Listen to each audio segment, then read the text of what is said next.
I'm Fly. I'm Pilot. A few minutes later. All right, you alien assholes. In the words of my generation, up yours!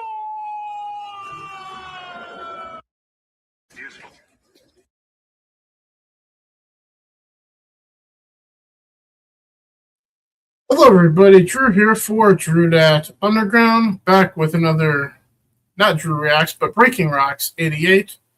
Joining me is this gentleman who is my younger brother, Desert Nord. Hey bro. Hey there.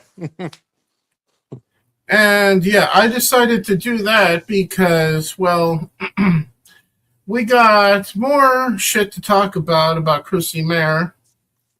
Yep. I don't want to do this, but we have to because, well, when I say talk about, I mean we're going to react to other people's videos talking about this. We're going to hear from Brittany Venti and on her channel, and the link to the three videos we're watching that aren't ours are in the links down below. Yeah, so this is like quartering the quartering part 2. Yeah, except for the one quartering the quartering is Chrissie Mayr, apparently. Yeah. But we're not just quartering the quartering, we're quartering Chrissie while we're at it. Because she keeps, well... I love a good roast! Except for she keeps roasting herself inadvertently with everything she does. Yep. But, first let me stop sharing the screen. And, yeah, what you guys saw was the meme that Nord made of me and my flying skills in Star Wars Squadron, or whatever it was, from over 4 years ago. Yep.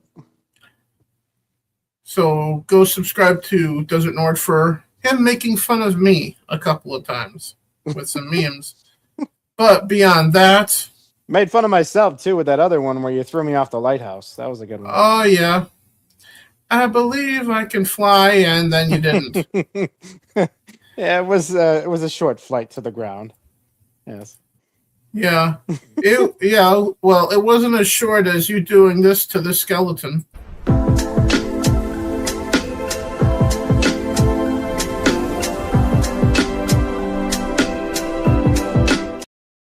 That was a shorter fall for him. Yeah. But, with that being said... The world is full of clowns. They're all stupid and they're proud. Painted smiles on their mouths. I don't hang with bozos, homie. I can't be around. Rise up. Can't let them divide us. You and me, we can burn this world down. So with that all out of the way, let me bring up my search history over here on YouTube and scroll down so I can get at those videos that we're going to be looking at here. Okay, so one is from Smash JT, one is from Caddy Did's channel, and the other is from Brittany Venti. So which one do you want to start with first? Whichever one, I guess, chronological order, if possible. Okay, well, let's see. I don't remember when these came out because I don't see that right here. Do you want to start with the longest one or the shortest one? Because we got 20 minutes, 18, and 10 minutes. I'll go with the 20 then. Okay, that's from Caddy. And that's Ceceil and Chrissie Mayr together, whom are in the thumbnail for us. So that's a good place as any to start, I reckon. Yep. Let me just get through these ads first. And then I will share the screen.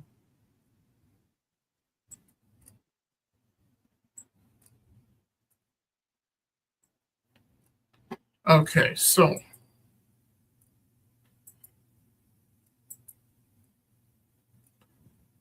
Oh, and I also made my own meme, which I posted on X, which I'll share with you guys later on too.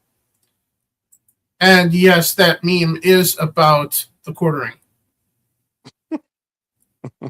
Because that's what's on our mind here in the underground, because no one can shut the fuck up and leave us alone in terms of this being in our face constantly. So, with that being said, of all people, Ceceil Says had Chrissie on. Yep. And she said some fucked up shit, because she always does now. But then Ceceil said something that had me go, wait, what the fuck did you just say? So, say, even though you lay it all out, and nobody needs to believe anything I say. I'm a fucking well-known liar. Somebody, a little. Well, you don't have a history of lying that much, Ceceil, in my opinion, since I have been aware of him for years and years now. You know, why try to even self-promote if that's really true? But he said, it's like, hey, everybody, I know I'm the bad guy. but the thing that Ceceil says coming up here in just a couple of minutes, I think, isn't so much a lie or anything, but the fact that he said it and comparing a very fucked up situation in history to Chrissie's situation, I'm like, wait, what? Are you really going to trivialize that? Listen, Cancel Piggy already fucking attacked me. They're like, you just ended your YouTube career. I'm like, wait a minute, you don't. What your YouTube like, channel already got? I got a fucking 3,800 fucking sub Rumble channel. If you killed me, no one would notice.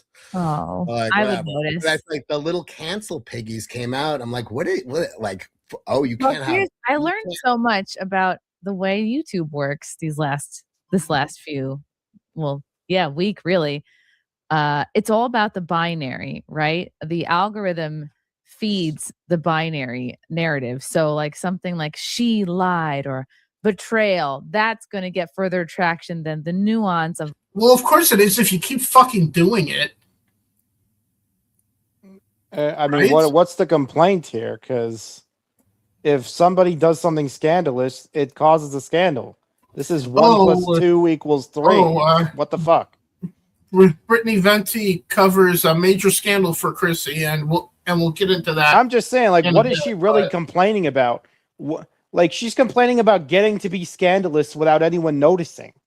Like, no one should notice me being scandalous. What the fuck? How could you do this to me? Except for we're all noticing. No, I mean, more than ever before. If you don't want people to think you're a scandal, then don't be one. Like, I don't know. Yeah. Like the real situation or the human element or an explanation. It doesn't matter. And also think about the people who are the biggest detractors of me, and those that also lines up with the people who have the most to gain financially from. Which is another disingenuous fucking comment too. First of all, if we're benefiting financially from doing any of this, that's news to fucking me. Well, I mean, look, just because the people who are making videos talking about it have a lot of views because it's scandalous, doesn't mean that, oh, well, they're just doing this for the money. There's no legitimacy to this problem. There's no reality behind it. It's all just, my humanity being destroyed for their pocketbook. Like, it's not what's happening at all. And she shouldn't get to even complain about this. She's the one going around helping destroy people's fucking careers for dumb personal fucking reasons. Before anyone tries to make that claim of you and I, just know one thing. This channel, Drew Dat Games, Drew Dat Gaming on Twitch, and Desert Nord's channel, none of them are monetized. None. Never have been. And here's the thing. Probably never will be. If you want to throw copyright claims on people's shit because they offended you, because they made your feelings hurt, you're a fucking cancel pig. Yeah. You can't say, oh, everybody else is a cancel pig for being mad at me for doing that. No, you're the fucking cancel pig. You fucking started it. You got your fifis hurt, or even by proxy got your fifis hurt. Not even really. It was just a friend of yours got his fifis hurt, decided to declare war on the whole goddamn universe, and you decided to join in trying to cancel everybody because his fifis were hurt. It's even more pathetic than just canceling for fifis. It's fucking stupid. Yeah. It's fucking stupid. And this aggrandized bullshit about her humanity or whatever, it's not about anyone's fucking humanity, at least not this part of it. This is about misbehavior. This is about consequences for doing things wrong and hurting people just because your fucking feelings, got hurt. Now it's time to destroy lives. It's like, what are you, fucking 10 years old? Are you a grown-up? What is going on here? Yeah, and as I was also saying that benefiting financially, as I said, that's news to me. This isn't monetized. Yeah, no, I know. Channel isn't monetized. She's talking about the big channels. She's talking about the G&G crew. I know. She's throwing shade at Nerdrotic. She's doing all the things.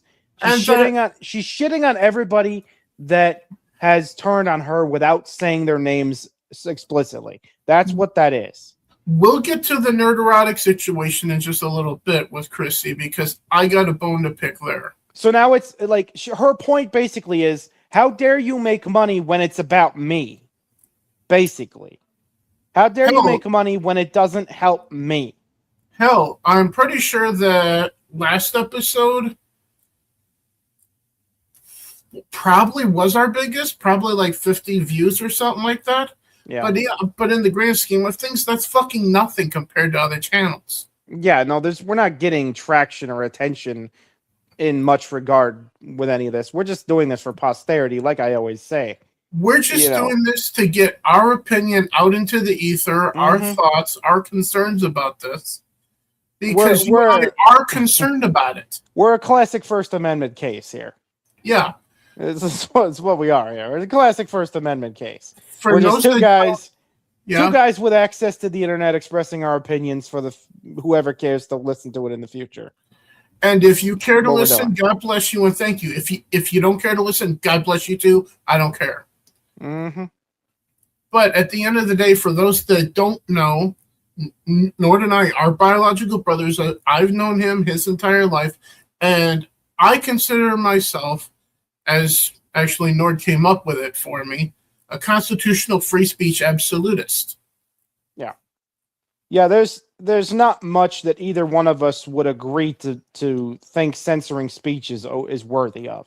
Yeah, so, I don't care if you're saying the N-word to me. You're stupid for calling me that, because I ain't, but go right ahead. The thing is that here's the thing. As we say with the whole "this is water" speech, you choose to feel what you feel. Every time.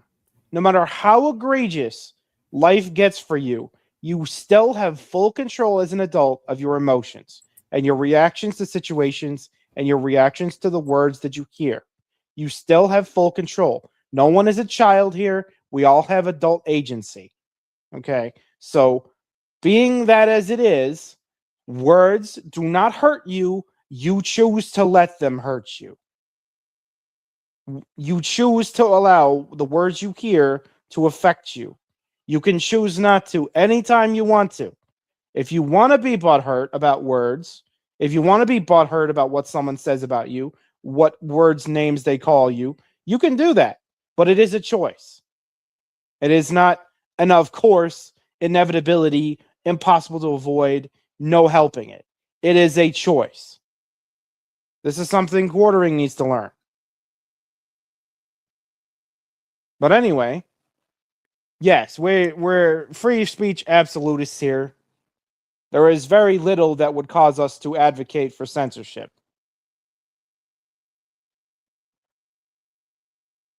You still there, bro?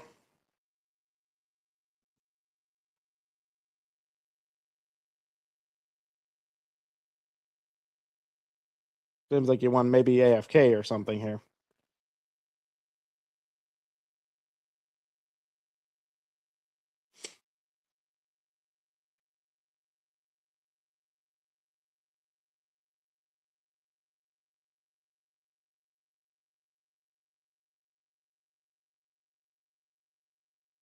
my Oh, yeah. demise. So it's Well, all that's why I've invited you in here to turn on you. oh, good. Oh, good. Super chats me, my legion. Yes. And then they're gonna force you to donate all your super chats to a charity when they themselves are not donating to a charity. Oh. Yes. And then they're gonna force you to donate. I think all your your mic's super chats to a muted, charity bro. I when don't they think themselves we are can't hear what you're saying, bro. Yeah, I muted that to close my door. Oh, okay. I forgot to unmute. Yeah. I was trying to say I'm going to run that back so we can hear what Chrissie said there again. I've invited you in here to turn on you. Oh, good. Oh, good. Super chats me, my legion. Yes. And then they're gonna force you to donate all your super chats to a charity when they themselves are not donating to a charity. That obviously was aimed at Brittany Venti. Uh-huh. Yeah, and force is the wrong stupid fucking word to use. No one's forcing you to do anything. What they are telling you is that it's unethical to take this situation and beg for super chats. And the only reason anyone's tuning in is to fucking shit on your bad behavior. And to add to that, what Brittany Venti was talking about was just doing a charity stream for charity. She wasn't telling you that you had to. She just thought it was a good idea, but you didn't want to do it. She's like, oh, okay, whatever. Yeah, the forced part is a lie. Another disingenuous bullshit lie. No one's forcing you to do anything. As I've said before, every time Chrissie opens her mouth, a lie flies out.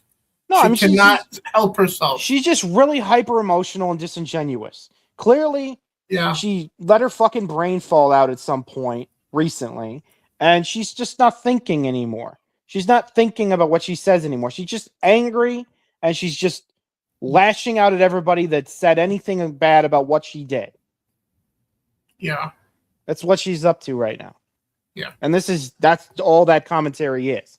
It's just one more dump taking on people who did nothing to you to deserve your fucking dump, but you're dumping on them anyway. I'm looking other than criticize your bad behavior. I'm looking at the chat that Ceceil had there. Death to Ceceil for having someone that had someone else that had worked for someone that did something people don't like. Well, I wish it was that convoluted. It's not that convoluted. No, it's not. It's pretty straight. It's not something she was just associated with. Something she did personally also. Okay? Yeah. But the person was laughing in that chat, so obviously they were being sarcastic. Yeah, I know, but they're trying to throw shade on the whole idea that anyone should be even mad at her when there's very fucking valid reasons to be mad at her about this. Yeah. Anyway. Oh, are we talking about Venti? I believe she has an unkempt vagina. Oh, Lord. I mean, what does that got to do with anything? And anything for that, bro? Because I got nothing. What? I don't know what the fuck it has to do with anything. What does that got to do with anything? What is the condition of Brittany Venti's vagina got to do with anything?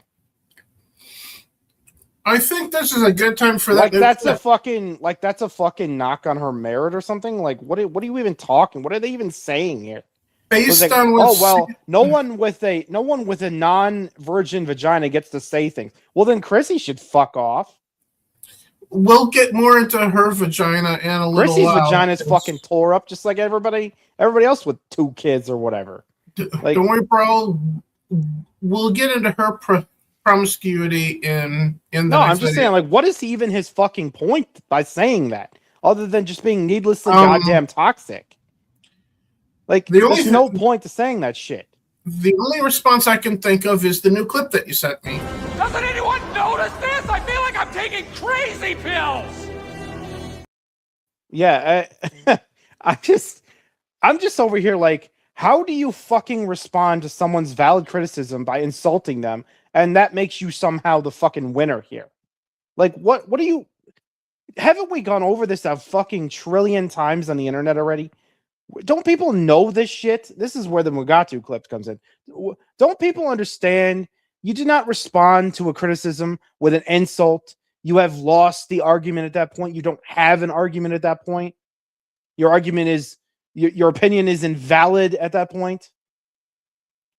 He's resorting to grade school insults here. Like, who fucking cares about Brittany Venti's vagina condition? What does that got to do with this fucking controversy? Nothing. The only one that should care about that is Brittany Venti herself, and no one else. Again, if his point is like a woman that with an intact vagina is the only one who gets to say things to me, it's like, well, then what are you talking to Chrissie for? Exactly. But we'll get more into that in the next segment after we're done with whatever the fuck Cecil's doing here. I don't even know anymore. Yeah, no, I were drunk. Being a fucking dick is what he's doing. Yeah. I'm a farming YouTuber. The stories, the video, I could make so many videos about this. We don't. Obviously, when I heard that you had Melanie Mack on, I obviously thought, like, how is this going to affect Nina Infinity? And when I saw her, really?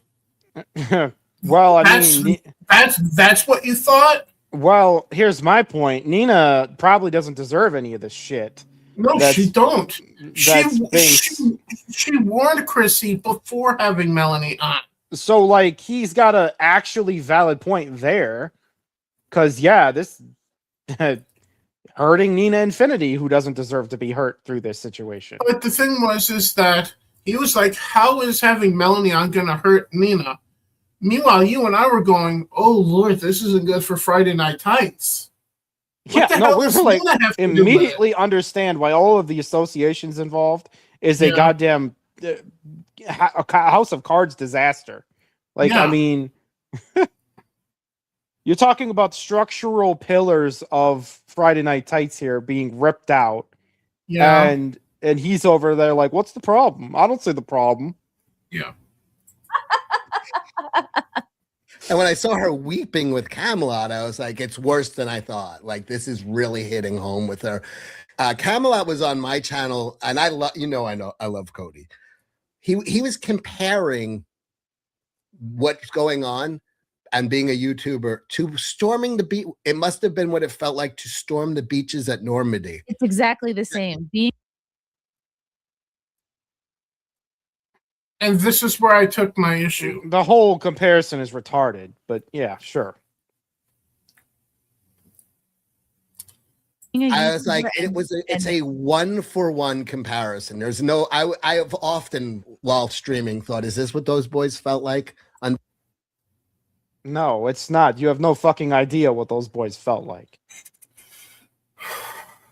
You notice how you're not fucking dead? Yeah, that. This moment was when I immediately unsubbed and unfollowed Cecil entirely everywhere. I mean, no one's dead in this situation. You can't say that about D-Day, okay? Yeah, you can't. And by a long shot, it's not close. It's retarded to compare this. Yeah. Words do not equal bullets. They do not kill. Mm-hmm. If one kills themselves over words, that is them killing themselves. No one killed themselves on D-Day. At least I don't think so anyway. No, that would be the people that we most people aren't allowed to see on YouTube. But we're not monetized. I don't think most people who study D-Day would call it a suicidal event. No, they got shot and killed by Nazis. That was more murderous than suicidal, but you get the point here. Who's dying in this situation with these tubers? Nobody. Nobody's dying. Nobody's dead. They're all living. Everyone's alive. Everyone's fucking uninjured. What's the comparison for? And anyone with a functioning brain is making fun of losers like this. It's pathetic hyperbole.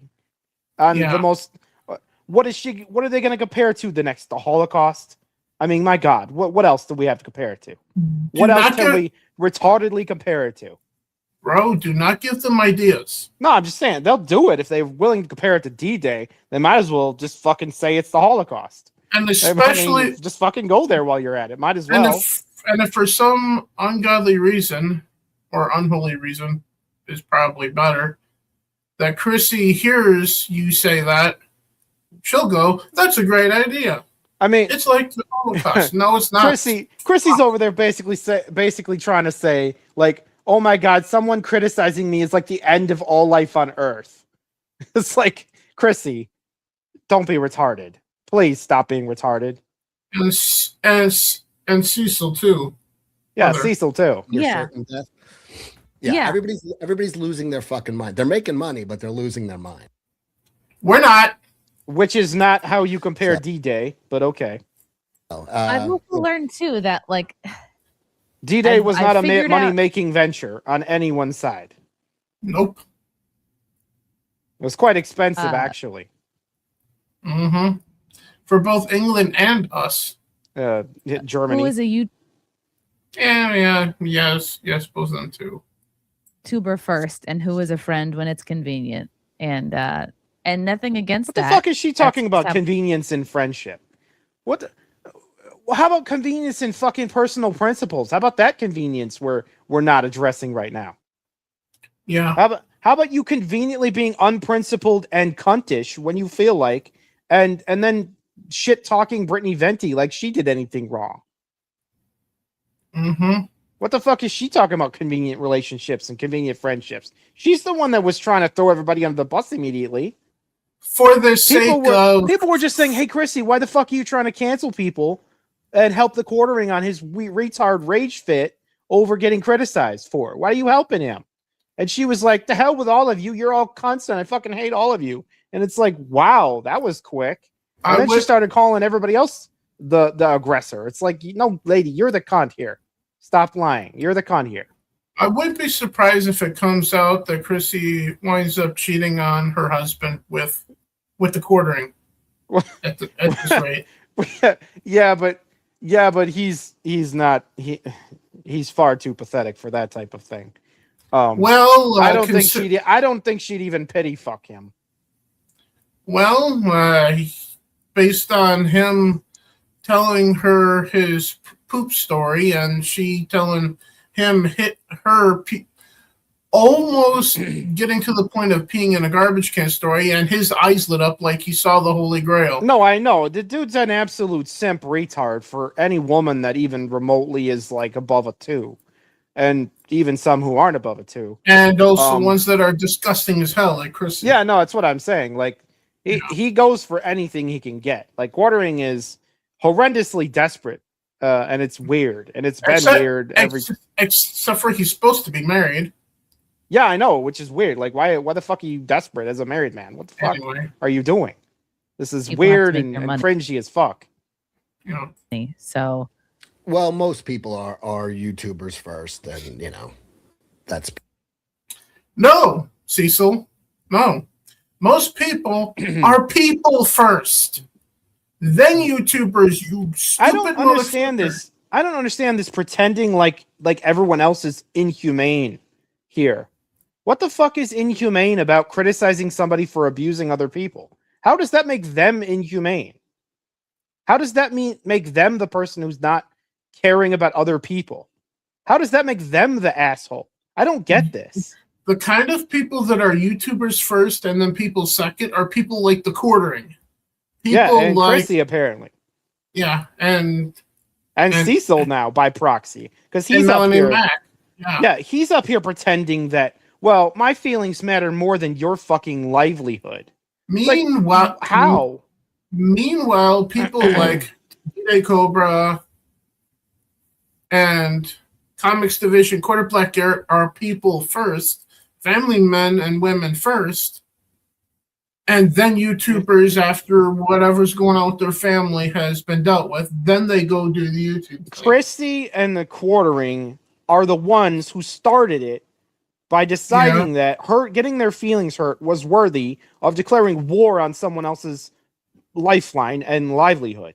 And now with it declaring war on the internet, like Sony and PlayStation are declaring war on gamers' gaming libraries. And like we said in our previous episode on this fucking shit show, all they had to do was fucking apologize, admit what they did was wrong, admit that yeah, Kino hurt Quartering's fucking feelings, but that's not a reason to try to cancel a fucking person's channel and false copyright strike people. That's not a fucking valid reason for that. There's no valid reason for that. It's never okay to false copyright strike someone. It's never okay.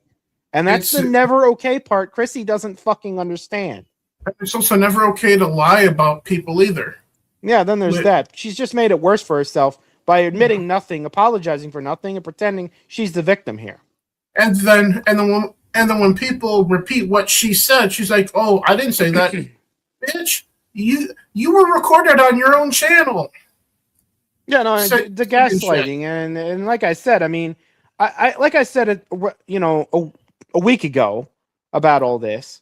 I think she didn't think it was wrong. That's what it boils down to. I think she knew what she did, and she knew, she knew what people were pissed about. She just didn't think anyone was being valid. Any of their anger was valid. That's what she was saying. She was basically saying, I don't think it's valid to be angry about me trying to false copyright strike people. That's what she was saying. That she doesn't think that that's wrong. She still doesn't think that that's wrong. Yeah. She thinks that that's okay to do to people. Yeah, and I do have thoughts about Gary and the whole situation with Chrissy and Gary. I'll get into in a little bit when we get to that video from Smash all of this additional layered bullshit about her humanity and her, people not caring about other people and only caring about money is such bullshit on top of bullshit. It's like, what the fuck does it have to do with the fact that you were trying to destroy someone else's fucking life and livelihood over fucking feelings? What does that got to do with it? You are the one who didn't care about someone's humanity and livelihood, not them. Not caring about you. Oh, well, when it happens to you, suddenly it's a goddamn evil crime. But when you do it to other people, it's just fucking fine. That's what's going on here.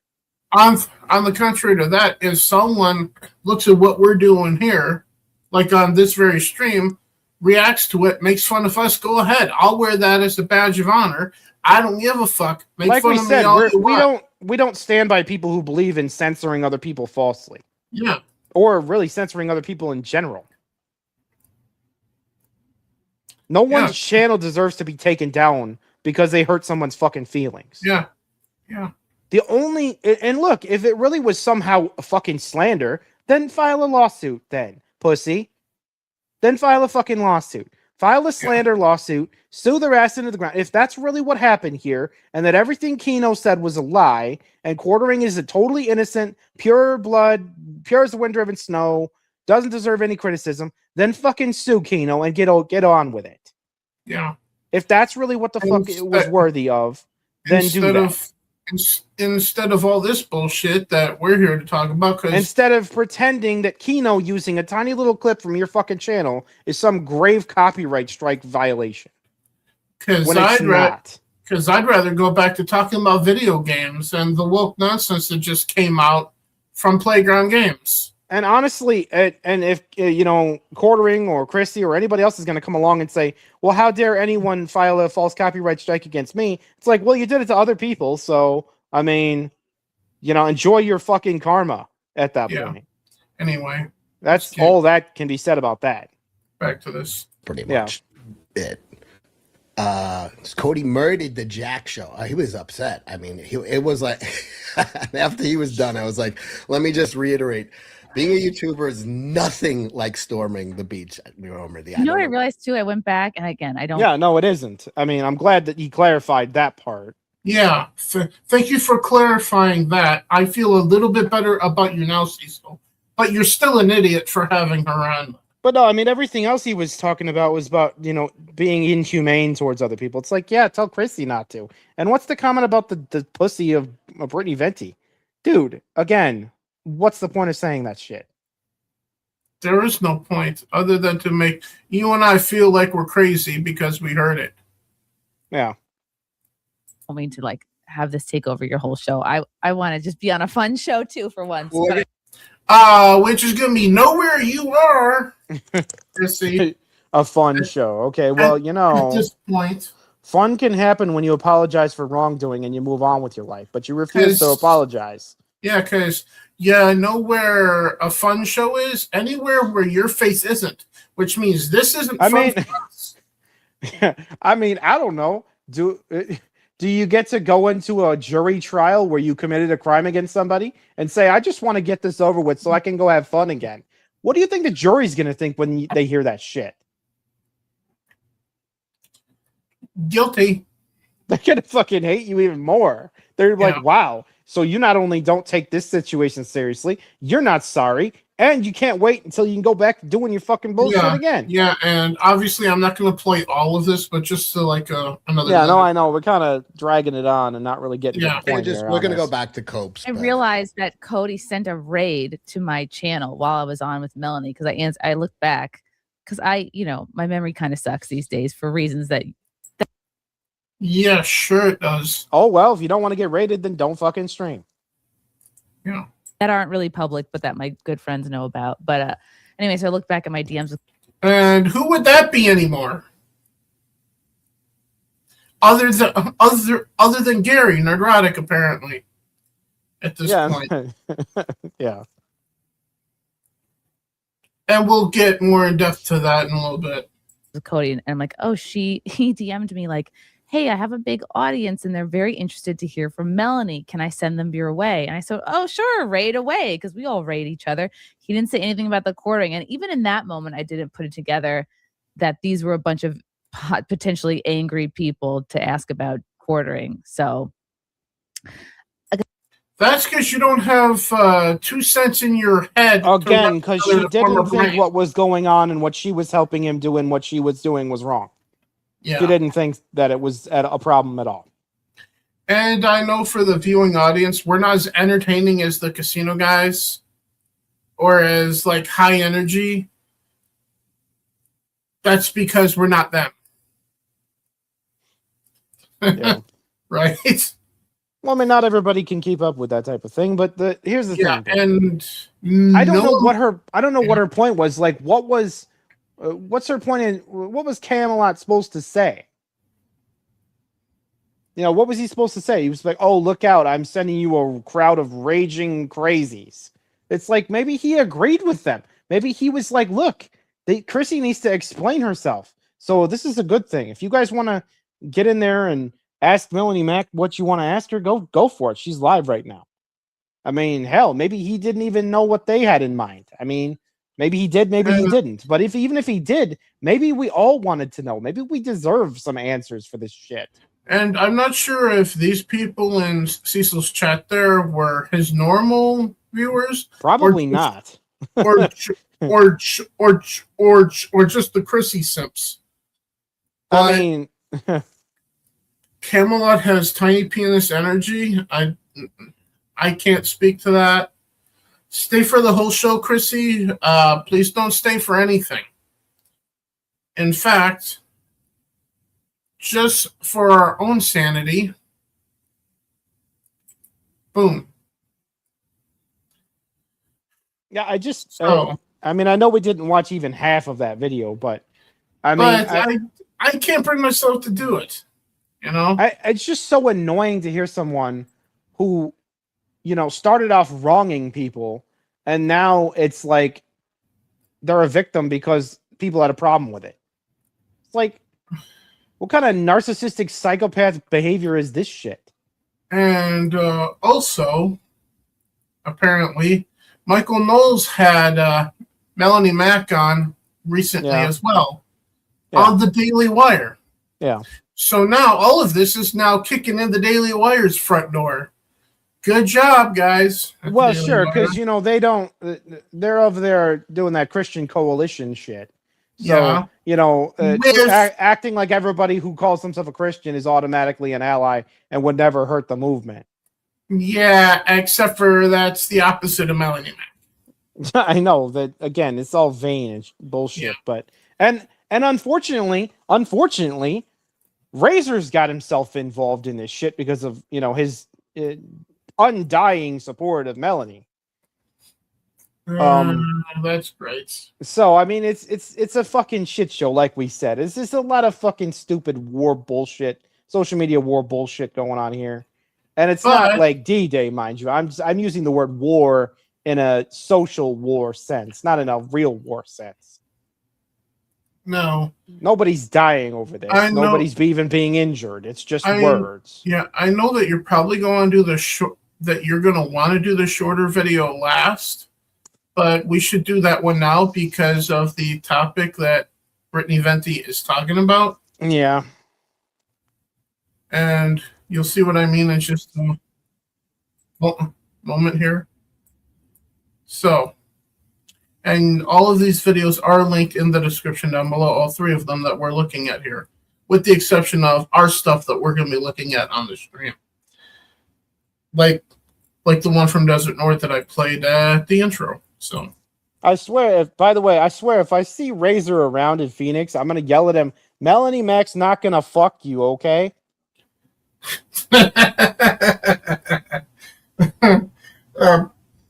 Be careful, please, bro. I'm just saying. I'm just saying too because I love you and I just be careful.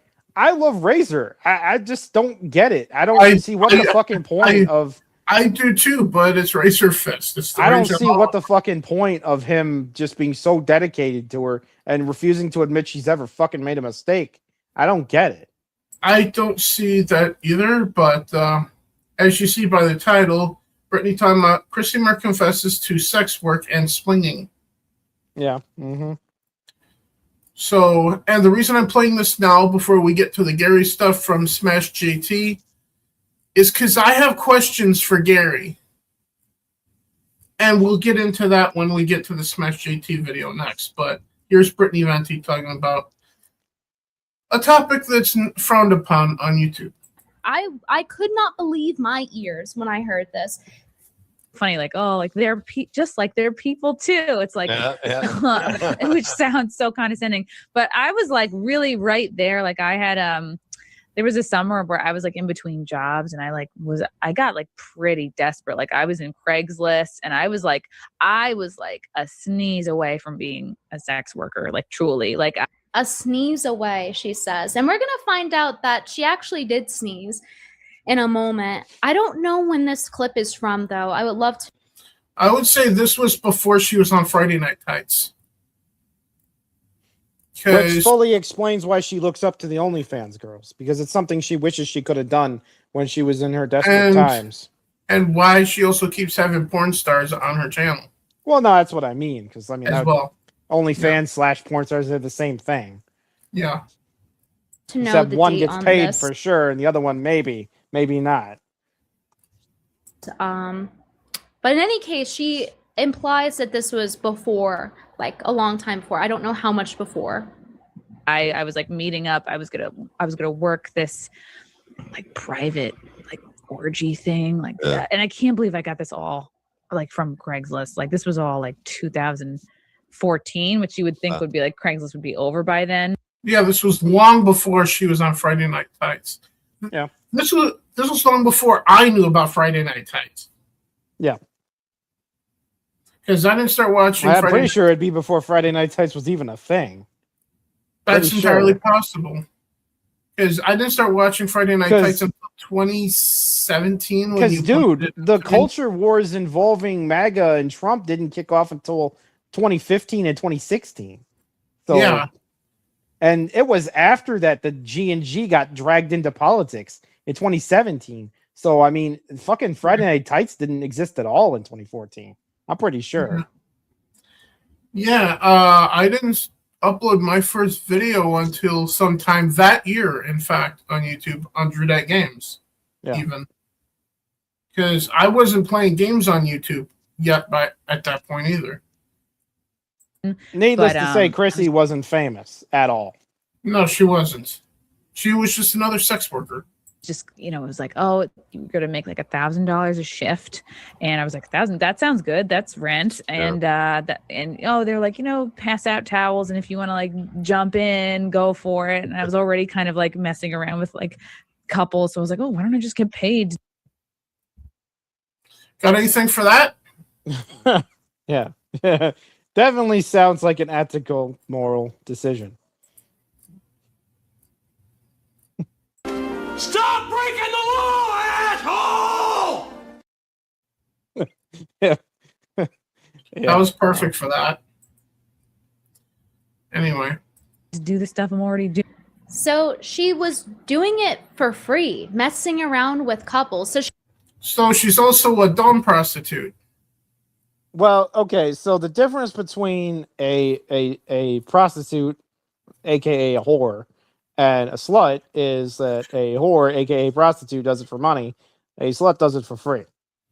So she's a whore and a slut at the same time. She was aspiring to be a prostitute, but she slipped into whoredom. Yeah. She's a swinger. No wonder she was covering for Jeremy, huh? Ding, ding, ding, ding, ding. Well, she was doing more than just covering for Jeremy. She was engaging in the same behaviors he was. Mm-hmm. That's a little more than just covering for him. That's more than fellow travelers. That's kin. You know what this means, right? Chrissie Mayr is literally the female version of the quartering. Well, there's certain commonalities there. Yeah. Huh. Chrissie Mayr was a swinger. Couple, so I was like, oh, why don't I just get paid to do the stuff I'm already doing? But it was like scary. Like I remember I met up with this guy at like a hotel bar at like 11 a.m. and he just kept like giving me. Who meets people at a bar at 11? Yeah. A quartering. I believe we've heard this line from Liar Liar, or not Liar Liar, sorry, Dumb and Dumber before, remember? Remember when Lloyd was like, I thought it was weird that she wanted to meet me at a bar at 11 a.m. I just figured she was a raging alcoholic. I thought it was like 8 a.m. or something. Yeah, whatever. Like it's literally a Dumb and Dumber joke. It really is. And she's a walking Dumb and Dumber joke. And no, so but she actually did. She actually did meet a guy at a bar at 10 a.m. in the morning. Or 11 a.m. in the morning. Dumb and Dumber joke. 11 a.m. So I guess he was a raging alcoholic then? Yeah. So she's attracted to raging alcoholics. No wonder why she's doing the thing with the quartering now. No, and also another layer that makes more sense. Yeah. Thanks, but I was like filling out this paperwork.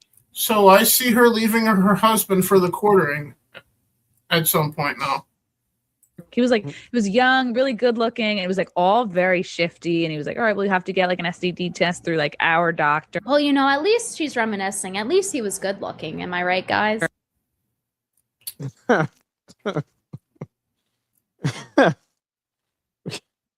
Well, let's not let Melanie or Brittany or Chrissy get away with some bullshit here.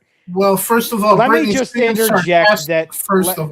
Let me just interject that women don't think that men that are attractive, men that are not attractive to them, are not fucking humans. They are subhuman. Okay, so unless you are attracted to a woman, she doesn't think you're a human being. Okay, so if she gives you the time of day, acts nice, talks to you, whatever, or especially catches feelings for you, guess what? She thinks you're attractive. If she didn't, she wouldn't give you the time of day. You're subhuman to a woman who doesn't find you attractive. That's true for all men and most women psychologically. I'm just saying most women psychologically here. Yeah. Do not think a man they are unattracted, find unattractive is even a real human. So, yeah, of course she found him attractive. She wouldn't have done anything at all. She would have walked out immediately and said to hell with this if she wasn't attracted to the guy. Yeah. Wow. And it all seemed like pretty official. And then at one point, yeah, it makes sense why she swept for Akeda too. You're so right, chat. He like took me into the bathroom and he was like, well, we have to take pictures of your body. And I was like, oh, fuck. Right. So she was okay with the idea of being used, but she wasn't okay with the idea of pictures being taken of her. Like that should have been like the red flag where I was like, get out of here, Chrissy, get out. But I was like, I really need money. Yeah. What a principle. What a fucking principle. A gold digging whore. Here's the thing. Wasn't she in the other stream? Now, I know this is before that one, right? So, you know, the chronology here is that one came before the other. But like, how are you going to criticize other people for making money in quote unquote unscrupulous ways, which the unscrupulous in her other definition was just criticizing her? How dare people make money criticizing you, but it's okay if you make money fucking other strangers? Like, what is this morality thing she has here? Because it sure as fuck isn't morality. It's just, I can do whatever I want. No one else can do anything But they don't want. forget, she could get away with it because she's Catholic. Well, yeah. which you and I both know is. I mean, look, I understand finding faith and salvation and flying right and doing better. It happens, okay? I'm not going to sit here. She ain't doing better. I'm not going to sit here and say that when a person lives a sinful life, they can never recover. They're permanently fucked. They can never become a faithful person and do right again because they're fucked. I'm not that type of person. Yeah, but Chrissie's case here is the exception to that because she's lived a fucked up life. We're hearing about that now. She claims to have found faith, or organized religion is the actual term. Yeah. But yet continues engaging in unscrupulous fucking bullshit. In other words, bullshit. About the Bible says you'll know the faithful by their deeds. Yeah. If their deeds are bad, then their faith is bad. Yeah, and she's all around bad. Anyway. And I'm not Jesus. I don't get to be the grand judge of all mankind. Yeah. But I also am not going to sit here and listen to how a person wants me to believe that they're automatically right and not lying and not conniving and not, cheating and stealing and doing bad things just because they say they have faith. I don't want to hear that shit. Yeah. I don't want to hear that shit. It's a false argument. Yeah. But I went into the. So I want to remind you guys at this point that in our last stream where we covered her on Cecil's stream, she admitted to being broke. She said, "Oh, people call me grifters, but if only they knew how broke I was." And it's like, thank you for announcing that you're desperate and easy to take advantage of. And clearly she really will do anything for money. She's saying it here. She was willing to suck and for money. She will stoop low for money. So yeah, I think it's fair to question her integrity considering how long of a track record this is. Like how old is this clip? Far more than 13 years old at this point, I'd say. Yeah, it's an old clip. It's an old, like we said, it's from prior to the Friday Night Tights G&G days. Yeah. So for even Gary had his comic shop at this point, I think. Yeah, maybe. Fuck, that should have been the red flag. Where I was he was get out of here, Chrissy, get out. But I was he took me into the bathroom and he was like, well, we have to take pictures of your body. And I was like, oh, fuck. That should have been the red flag where I was like, get out of here, Chrissy, get out. But I was like, I really need money. Yeah. So I went into the bathroom with this guy and he just took all kinds of nude photos and So he actually took her nudes. This is straight up prostitution. Yes, it's sex trafficking is what it is. She's admitting to a crime. It literally is sex trafficking because she let herself be trafficked for sex. I mean, stop breaking the law, asshole! I mean, did she not know that was illegal or what?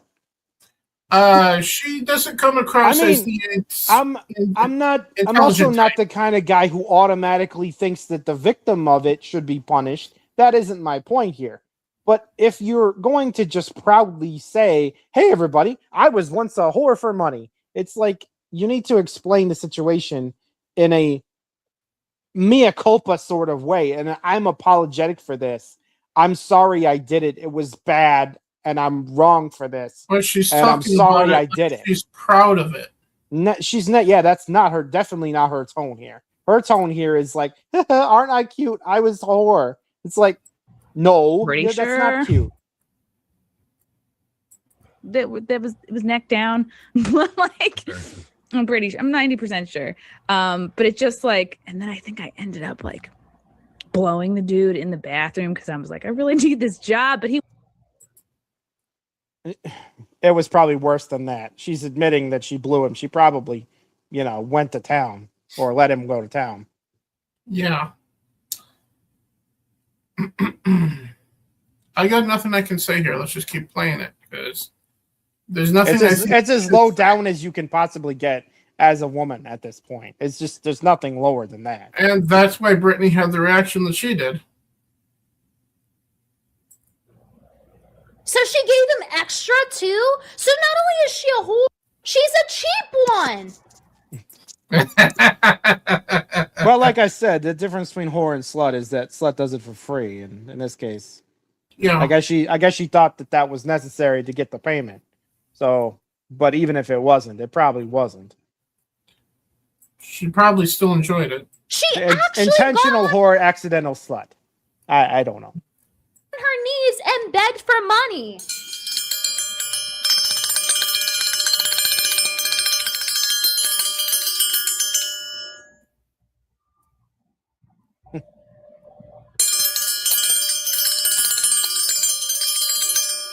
Like, what do you mean? What do you mean you got on your knees and sucked the guy off for extra for a job? What do you mean?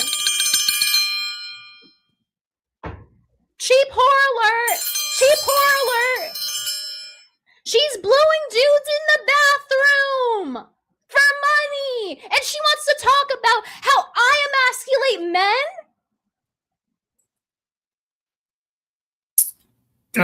Got anything for that?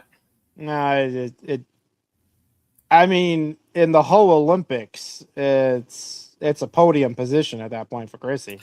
Yeah, she got the shit medal.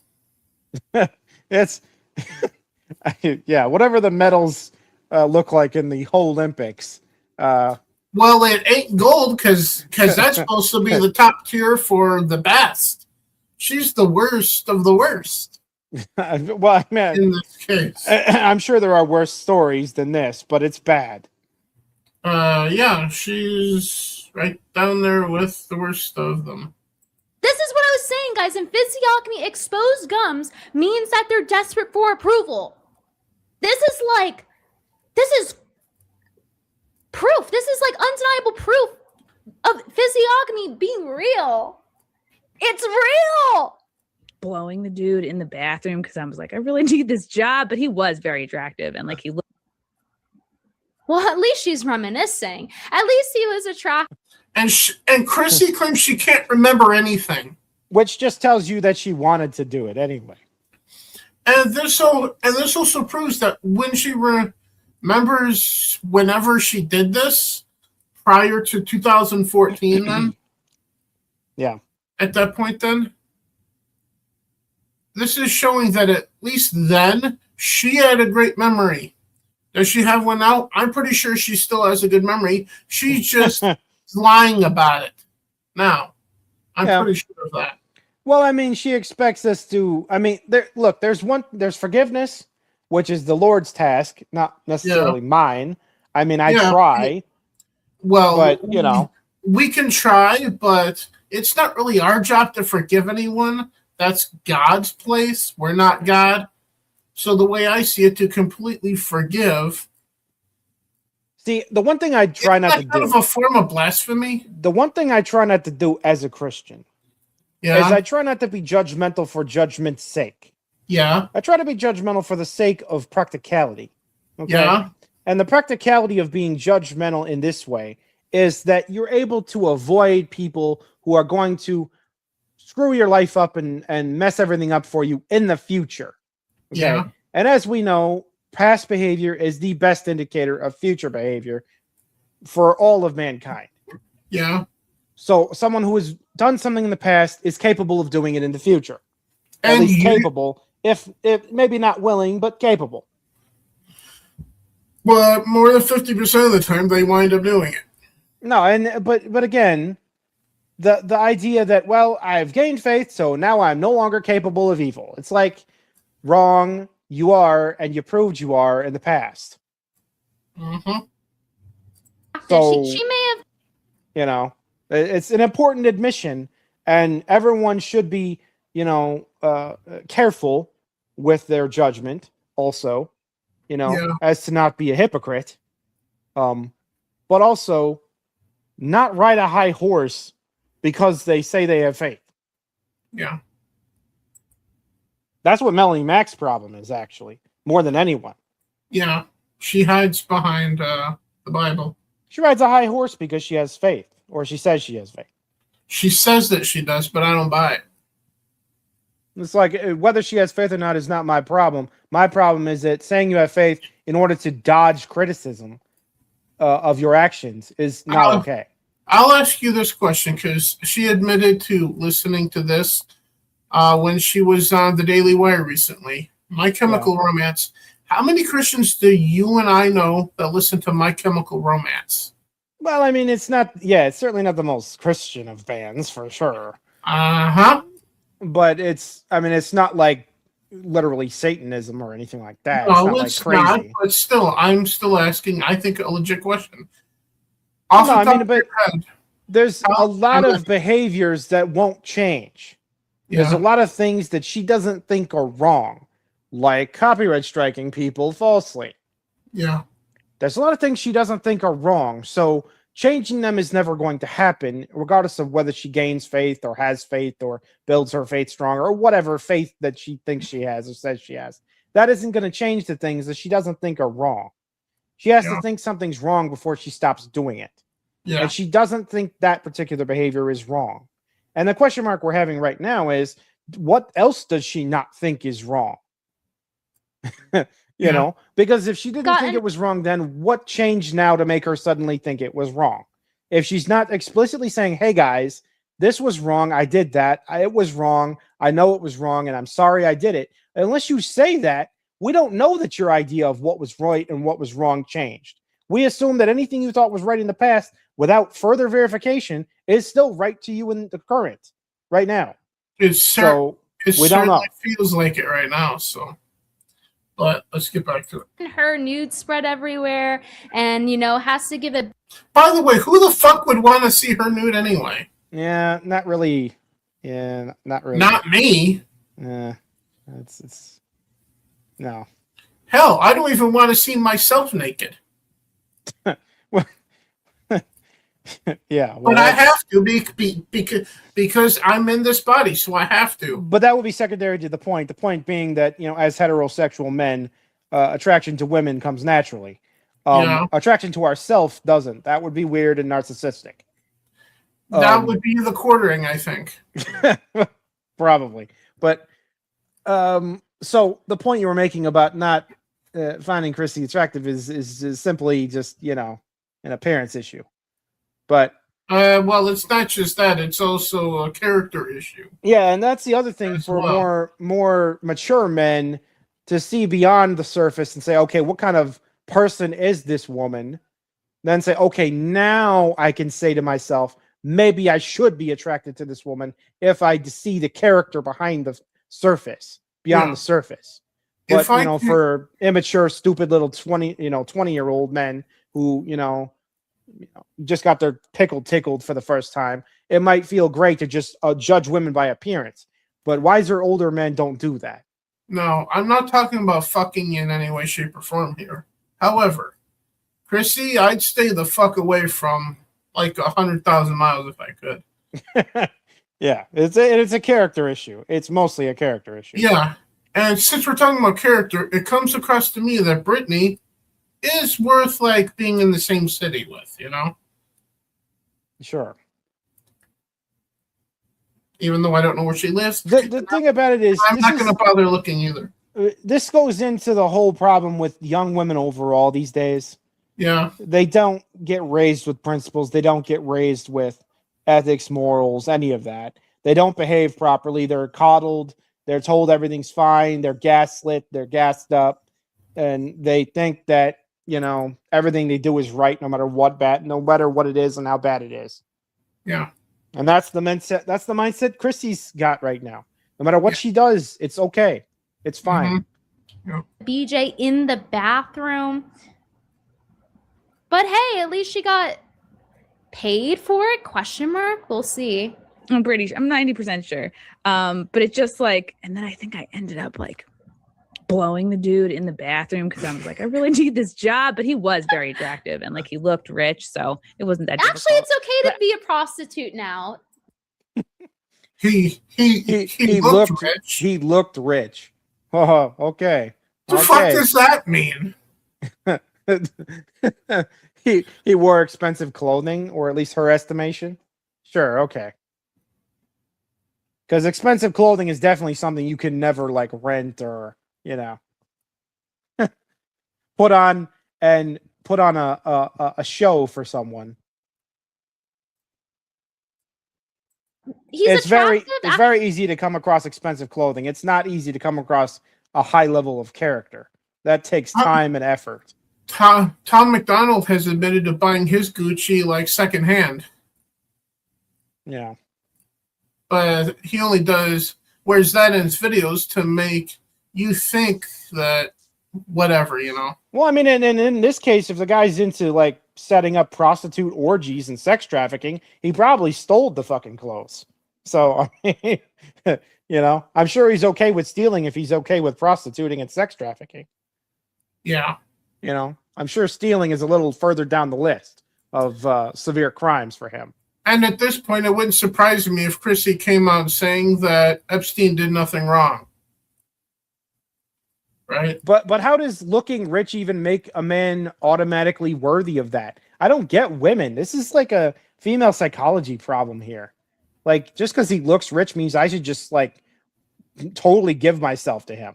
It's like, what kind of brain dead idiocy is this? This is exactly what Trump was saying with the grab him by the pussy comment. It's exactly what he was saying. Mm-hmm. It's literally exactly what he was saying.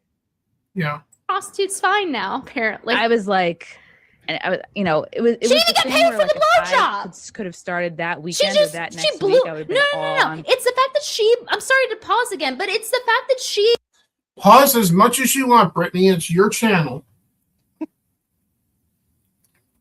got on her knees for this guy in hopes that she would get paid more. It's not even like he paid her for it. I don't know what's worse. This job, but he was very attractive and like he looked rich, so it wasn't that difficult. But I was like, and I was, you know, it was the thing where like if I could have started that weekend or that next week, I would have been all on board. But it just like it kind of took a little bit too long, and I was like, I can't wait. I had to just like bail and get a temp job, and then there was another. So she didn't even actually fully get paid for. Yeah, it did it for free. Like I said, intentional prostitute, accidental slut. Yeah. Another like kind of close call. Does she not have credit? Also a Craigslist thing where it was like this one guy, he's like, oh, just like come to our party or whatever and blow like me and my 4 friends and we'll give you $1,000. I don't know why the magic number for me was $1,000. I was like, great. I was like, this is great.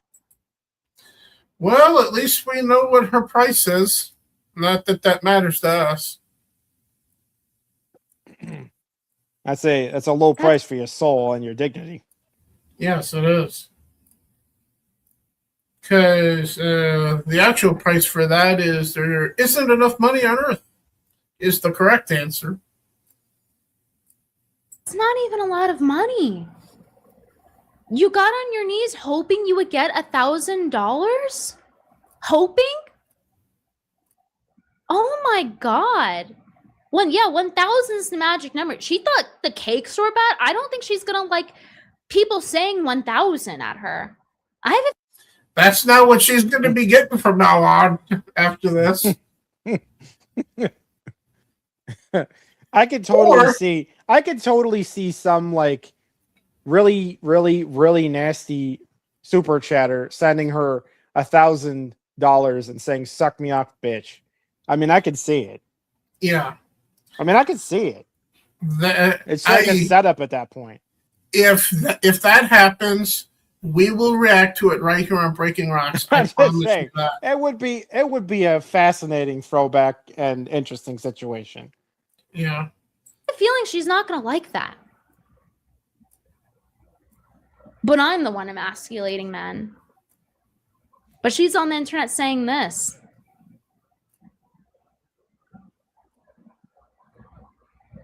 multiple instances. dollars. I was It's like, good, man. great. I was like, this is great. I'm already doing this for free. And he was like, okay, well, we'll Skype first. And I was like, okay. So we get on Skype, And then, still like, had her jumping through hoops. it's just like the guy comes on and regular chat, but I look at him and I'm like, oh, It's like big A up on this there. looks like one of my dad's friends. It's like when you see these people. That Right, makes it see, even so- worse. So once again, it comes into the conversation again, how if she's not attracted to a guy, he's fucking subhuman. Once again, proving my theory here. Which isn't my theory, it's actually Holmath's theory. So, yeah. People in person, you're like, I was just like, Not her throwing daddy issues in there by proxy. Not daddy issues by proxy, guys. This has gotten levels to this has gone to levels of low I never knew were possible.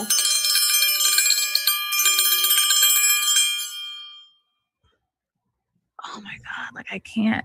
And so I went into like charm mode. I was trying to be funny, like as if this was like a a friend of my dad's. I was just trying to be funny and like goofy for. And then he's like, take off your shirt, and I was like, I'm sorry, I really can't do this. And I just was like, I'm really sorry. Yeah, like I just couldn't because I And just you was like. exited the Skype. And then I exited the Skype, and I swear to God, I went into the shower and like cried. Yeah. There was a lot of like, if you're crying in the shower, I think that's a pretty good like hint that you're not cut out for sex work. Well, I know. we see where she's headed. Oh my god. I apologize for putting you through that. yeah. Funny, like, oh, like, Well, I guess that's her future. Mm-hmm. So,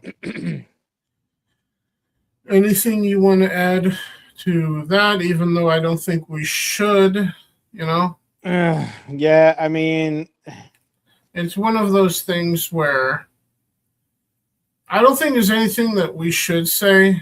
it's that like will add I anything. need to there's a cut of another clip that actually reminds me of this scenario, this little fucking moment here. And Yeah. you remember that stand-up routine Ron White did? Which one? They call me Tater Salad. Yeah. Okay. There's a moment in that bit where he says things that make you go, "Boo." Yeah. That particular clip would be a perfect one for this particular moment. Yeah. I didn't expect that one to be a necessary clip, but maybe we should add that for later use. Yeah.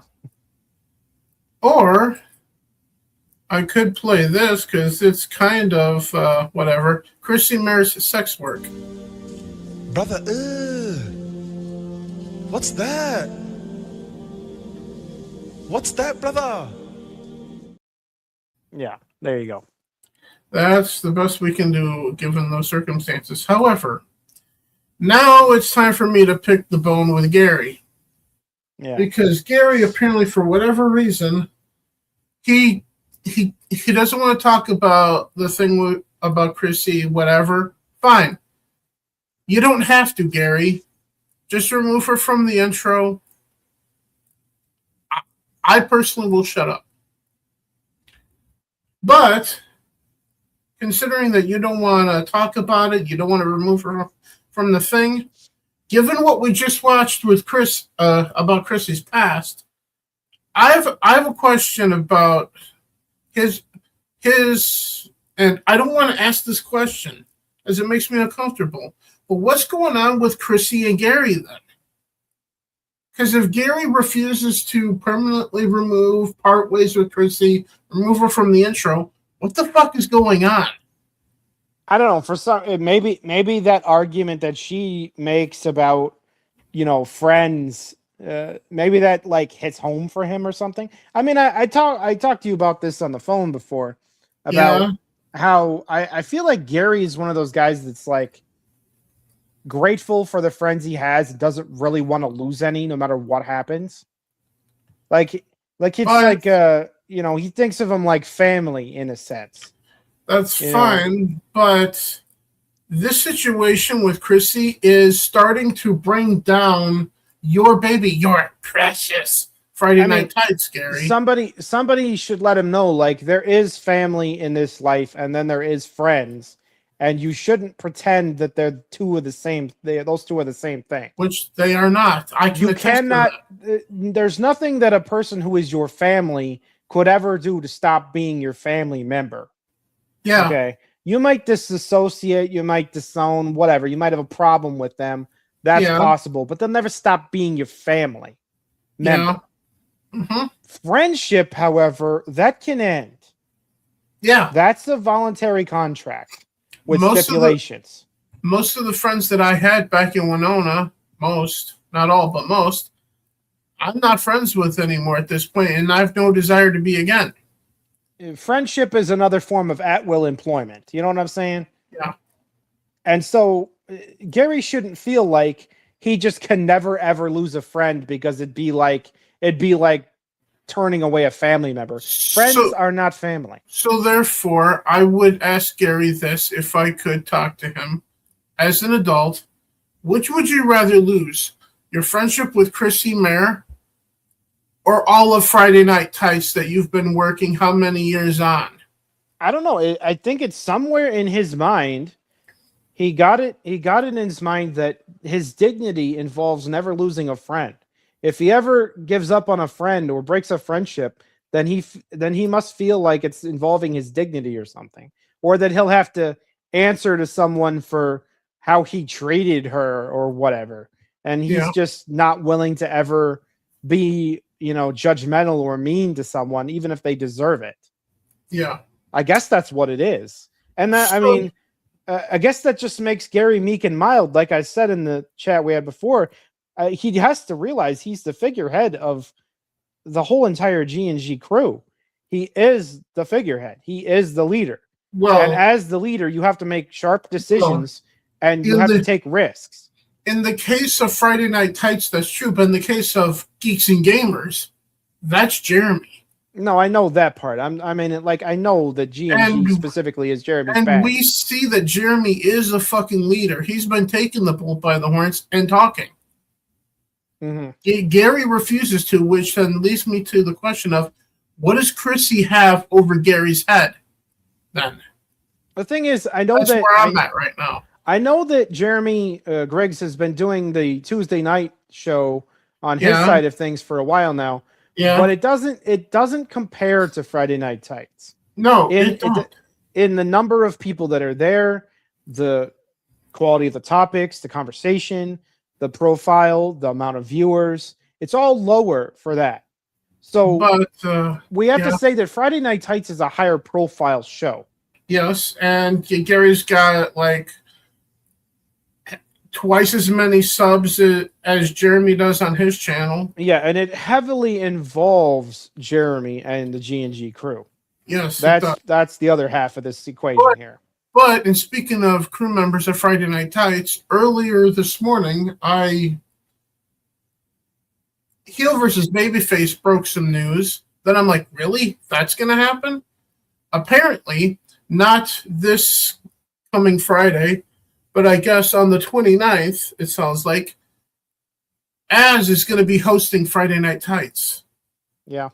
Heel versus Babyface. So this Friday, I don't care. I'll probably watch just to see if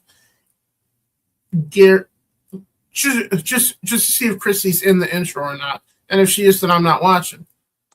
But I can see all hell breaking loose again because, like Az said, he went away for 2 weeks and came back and all hell broke loose involving all this crap. Or as I said to Mom, as Mom and I were watching that very video from Az of him talking, or the live stream, of him saying that, and I said, I think it's more like Az went away on vacation, and while he was away, someone opened Pandora's box. Yeah. But the point I was making though about Az hosting Friday Night Tights is, I could easily see it being a melee with the comments. Like, what are they going to do if somebody comes in and induces Az to talk about Chrissie? You know what I mean? That's why well, first of all, I love Az. Secondly, that's the first reason why I'm going to watch that Friday Night Tights in its entirety regardless of what happens, because it's as. And secondly, the reason you just said. Yeah. At that point. I know, but here's the thing, though. What that's going to force Az to have to decide right then and there is what's he going to say. Because all we could do is watch and see. He was just as friendly and just as cordial with Chrissie as anybody. Maybe even more so. Same problem Gary has, only more, maybe even more problematic for him. Because does he want to have to sit there and say what Chrissie did was wrong? Chrissie should apologize. I'm not on Chrissie's side in this. Does he want to have to say all that? Like Jeremy has. All I know is that something's going to have to be done. Not necessarily said, but done. Like I said, all Gary has to do, remove her from the intro. That will speak volumes at that point. Sure, but even then, again, he doesn't save face doing that, though. The only way he saves face with Chrissie, which apparently matters to him, is to not say anything. Well, because you see what she says and does when someone says something about her. You can see what she says and does. Shit is immediately thrown right back. And it's dumb shit. It's fake shit. It's disingenuous shit. But she throws shit right away, right immediately. But Gary has dealt with all of that from what Melanie Mack calls the woke mob, which is not actually the woke mob. But Gary has dealt with the legitimate woke assholes for fucking years. He can take that. What's funny about all this is that there isn't any actual woke people involved in any of this. No, there isn't. It's the non-woke eating each other. And that's a problem. It's not even about wokeness at all. This is about misbehavior and judgment and punishment. That's what it's about. Like, what are people willing to accept their friends doing to other people? If the answer is, well, if my friends can do whatever they want to other people, I won't judge them, then that's ridiculous. That's not a standard. That's not a behavior standard. They can do whatever they want. It's not a behavior standard. Yeah, but with that said, let's see what Smash JT is saying here. I thought we were done with the Chrissie Mayr conversation and story. Mayr. Yeah, Mayr. And people were moving on from it. But you know what? We're not. Friday Night Tights did do a segment answering their super chats, and I felt this was something that was interesting enough to cover, especially in light of Chrissie Mayr and what Mayor. Well, first of all, should we even care if her name is being said right or not? We'll correct him every time he says it wrong. You can. I personally don't give a shit no more. Here's because I just want to go back to talking about video games that. Honestly, I'd rather talk about good video games, but unfortunately, at the end of the stream, we're going to be talking about a good video game that has woke shit in it that has pissed me off. That came out today, but I digress. To be a girl on the out with FNT and potentially someone that could be joining the quartering in the future. So with that being said, Friday Night Tights, Chrissie Mayr's absence addressed in super chats. Let's check it. We got to read a couple of drama super chats. You like drama super chats? Do you like how we put that? Well, he's trying his desperate, plea to avoid it, but I mean, he can't. It's not really drama when it's just principles. Yeah, I mean, it's based on principles. That's where all of this. You can't call people expecting you to have principles drama. Yeah, but he's calling it drama, so we know where Gary stands at this point. Well, yeah, he stands in a corner hiding from, doing something brave. Yeah, that's where he stands. Meanwhile, you got D-Day Cobra up on top of the highest mountain in Florida, yelling. Yeah, he's up there on top of a mountain yelling, "Hey, you cunt, fuck you," which is like a Ryan Kinnell thing to do. Yeah. And you can see the look on Ryan's face throughout all this. He wants to say something. No, he's definitely nervously apprehensive. You can see that. Yeah, you can see that because he wants to say something, but he knows that Gary doesn't want him to. You know, he knows if he says some shit, Gary's gonna be like, "That's it, Ryan. That's it. You're done." But yet, Chrissie can come back at some cut point. your fucking balls off, Ryan. Yeah. More of this stuff. It's perfect. There you go. Michael Gonzalez for $50. Thank you, Michael. Chrissie destroyed her brand because she wanted to take the side of the quartering. It's gone way past the point when you can blame Melanie or the quartering for Chrissie's actions. Chrissie in the last week has shown that she's nothing more than a liar, and you're allowed to speak your opinion on that. Absolutely here. But we're not going to get into it in this show. At some point, Gary, the more you try to ignore it, the more super chats like that you're going to be getting. And that's not a threat. I could see that coming from. I could see that coming from Alpha Centauri if I were there. I mean, nobody talk about it is a hell of a policy because the internet doesn't forget and they don't forgive much. Yeah. And unless he enjoys these confrontational, awkward moments of super chats that want to bring it up, unless he enjoys that shit, he's got to address it. And we know he doesn't enjoy this at all. We already know that. No, he's obviously saying this with pain in his voice. Yeah, but the more you stay silent, the more that you're going to see these, and the more pain you're going to have in your voice, Gary. Mm-hmm. That's just the way the internet is. Like it all. And honestly, this is just my honest opinion. Forget about Drew that for a minute. As Andrew, I wouldn't have it any other way. The internet is a free speech place most of the time, right? Yeah, well, I mean, some places, sometimes, you know.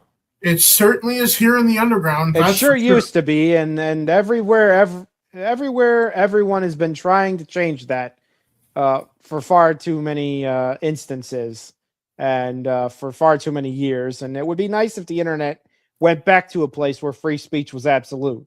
But like you and I are trying to build here with Breaking Rocks, we're trying to build a place where free speech is absolute. And the other thing, people like to trivialize censorship by saying that if somebody says something mean to me because I said some dumb shit, that means my speech is being affected. No, it's not. No. Yeah. You get to say whatever you want to say. If it's some dumb rage bait bullshit and lies or something horrendous, you're going to catch crap for that. So be careful what you say. That was always true. It's still true. It's always going to be true. Has nothing to do with free speech. You're still free to say whatever the hell you want, but what you want to say may sometimes be uncouth, uncalled for, wrong, and you shouldn't say it. Yeah. Having the ability and the will are two different things. Yeah. You should have the ability to say what you want, but you shouldn't have the will to always say what you want every single moment of your life, because sometimes it's uncalled for. Yeah. You should have some, you should be couth about yourself, as they say. You should have a filter, for God's sake. It's really nice to have a careful filter with what you're saying. Yeah. It saves you a lot of trouble in life to be able to filter what you're saying from what you mean. Now, that's not to say you should lie. You should be honest at as much and as often as you can. Yeah. But you don't have to go out of your way to walk up to someone and say, "Hey, you're an ugly cunt." You know what I mean? you should sometimes hold your tongue, is what I'm saying. Yeah. Like if certain things are going on in your personal life, best not talk about those on a live stream on the internet. You know? Not everybody can be Rodney Dangerfield. You know what I'm saying? You have to live your life appropriately. Yeah. Rodney Dangerfield, I tell you, I get no respect. In the case of this podcast, I tell you, no one really watches. And honestly, I think it would be okay to advocate that the chat in Gary's Friday Night Tight stream for the sake of the advocacy of keeping his stream, keeping his show alive. I would advocate that they chill out and not always bring it up. Yeah. But at the same time, I don't blame them if they do. Yeah. Because it's a valid concern and a genuine principles issue. Yeah. So, valid concern, but they should understand what they're trading if they bring it up. They're trading the possible, death of Friday Night Tights for it. For that chance that Gary being forced to be, principled about this. Like I said earlier, Gary doesn't actually have to say anything. He could do only one thing, and it would go a long way. Have a new opening without Chrissie in it. You know? I mean, it would signal to a lot of people. Yes, it would, and it would shut certain people up. Other people would point out to the cowardice of it, though.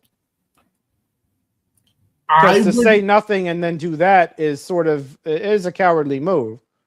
When he could easily just say how he really feels. But we know that Gary doesn't want to talk about it, so. And we do know that he's already being cowardly about this. Yeah, I know. He's already being cowardly about it. He's already not wanting to address it. Fine, you don't have to. Remove it from the intro. Go about your business. Probably most people would probably just go, okay, whatever, cool.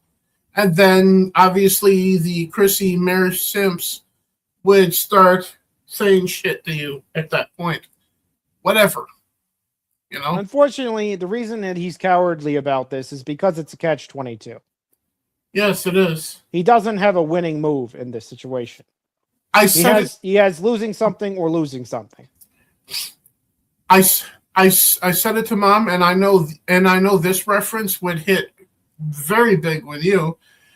We're looking, in the case of Gary Beekler here, the living embodiment of the Jarl of Whiterun. Sure. You have the Chrissie Mayr quartering simps over there. The Stormcloaks, if you will, right? Yeah. And then you have the usual fans of Friday Night Tights, the Empire. Yeah. Of Cyrodiil. You're going to have to pick a side, Gary, sooner or later. But anyway. Or at least express what you believe about the situation. I mean, you could easily go Switzerland on this situation, but Switzerland would at least say, I don't like either one of you.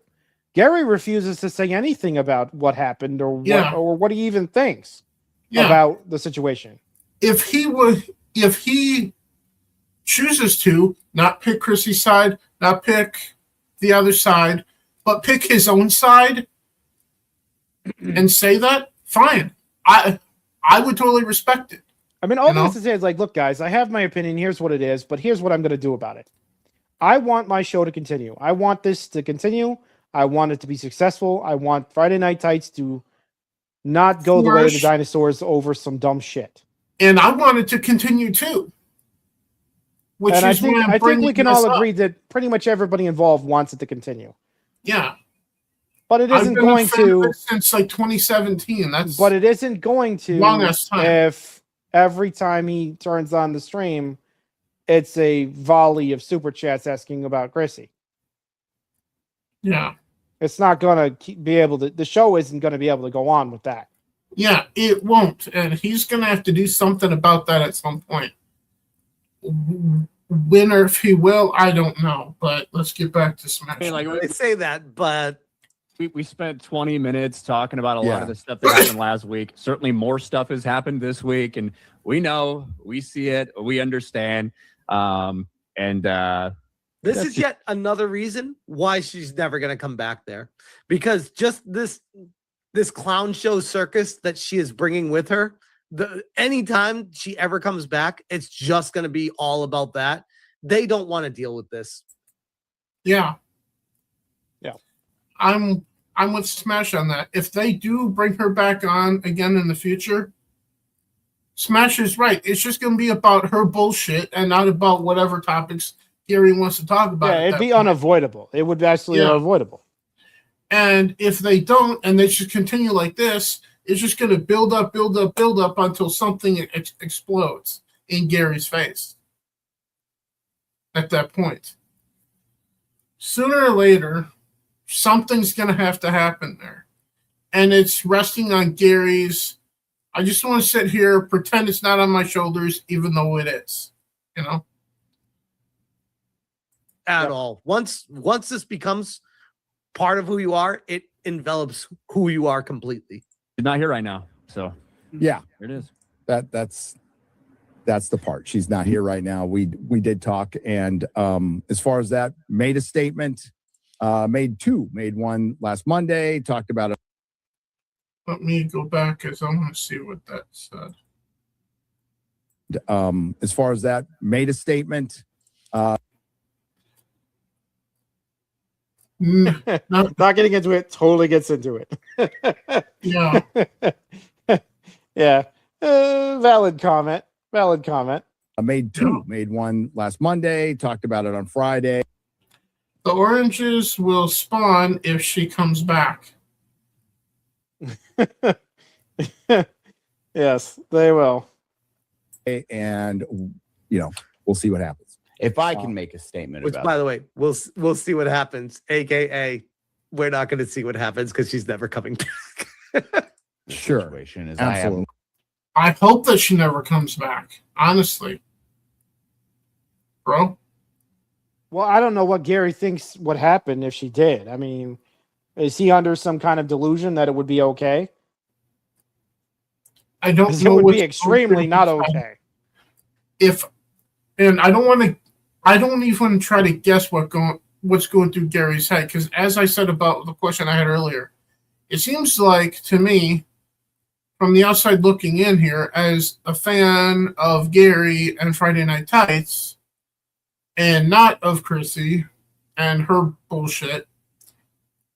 I mean, what's Gary going to do? Is he going to have Chrissie back on and then censor the chat and kick everybody off that has a problem with Chrissie and break ties with Jeremy? I mean, what's he going to do? If he does that, then he will be no better than the quartering at that point.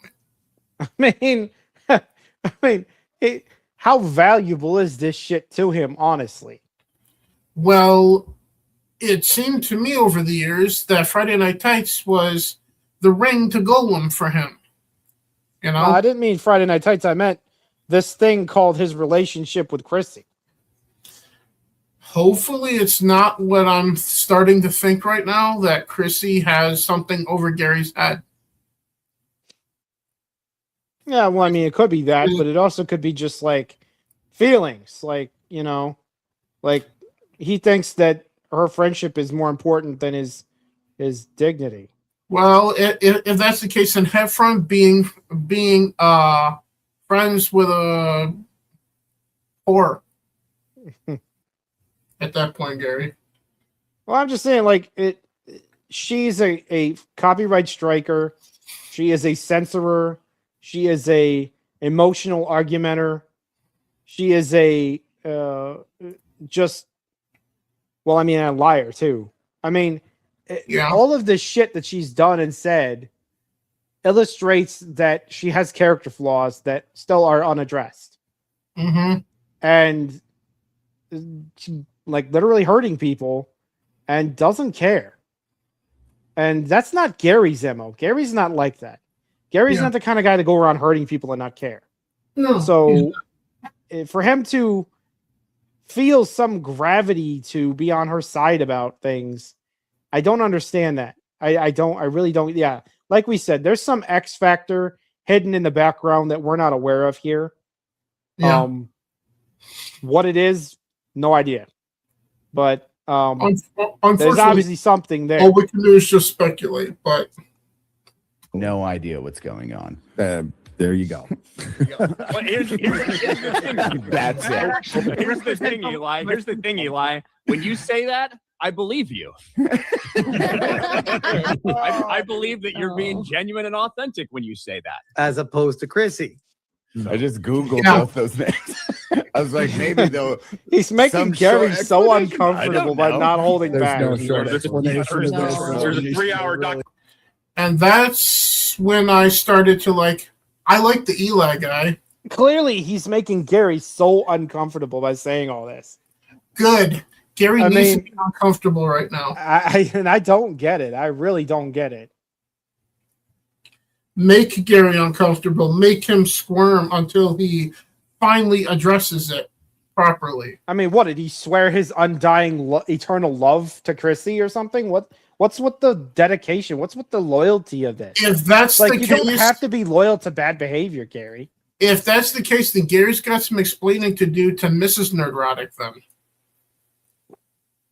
if someone in his crew, hey, here's a question: if somebody else in his crew, like Ryan or Quarterblack or any of the other people, did some shit that was incredibly unprincipled to hurt someone else, what would he say about that? Would he circle the fucking wagons again, or would it be different? I think he probably would be doing the exact same thing he's doing right now.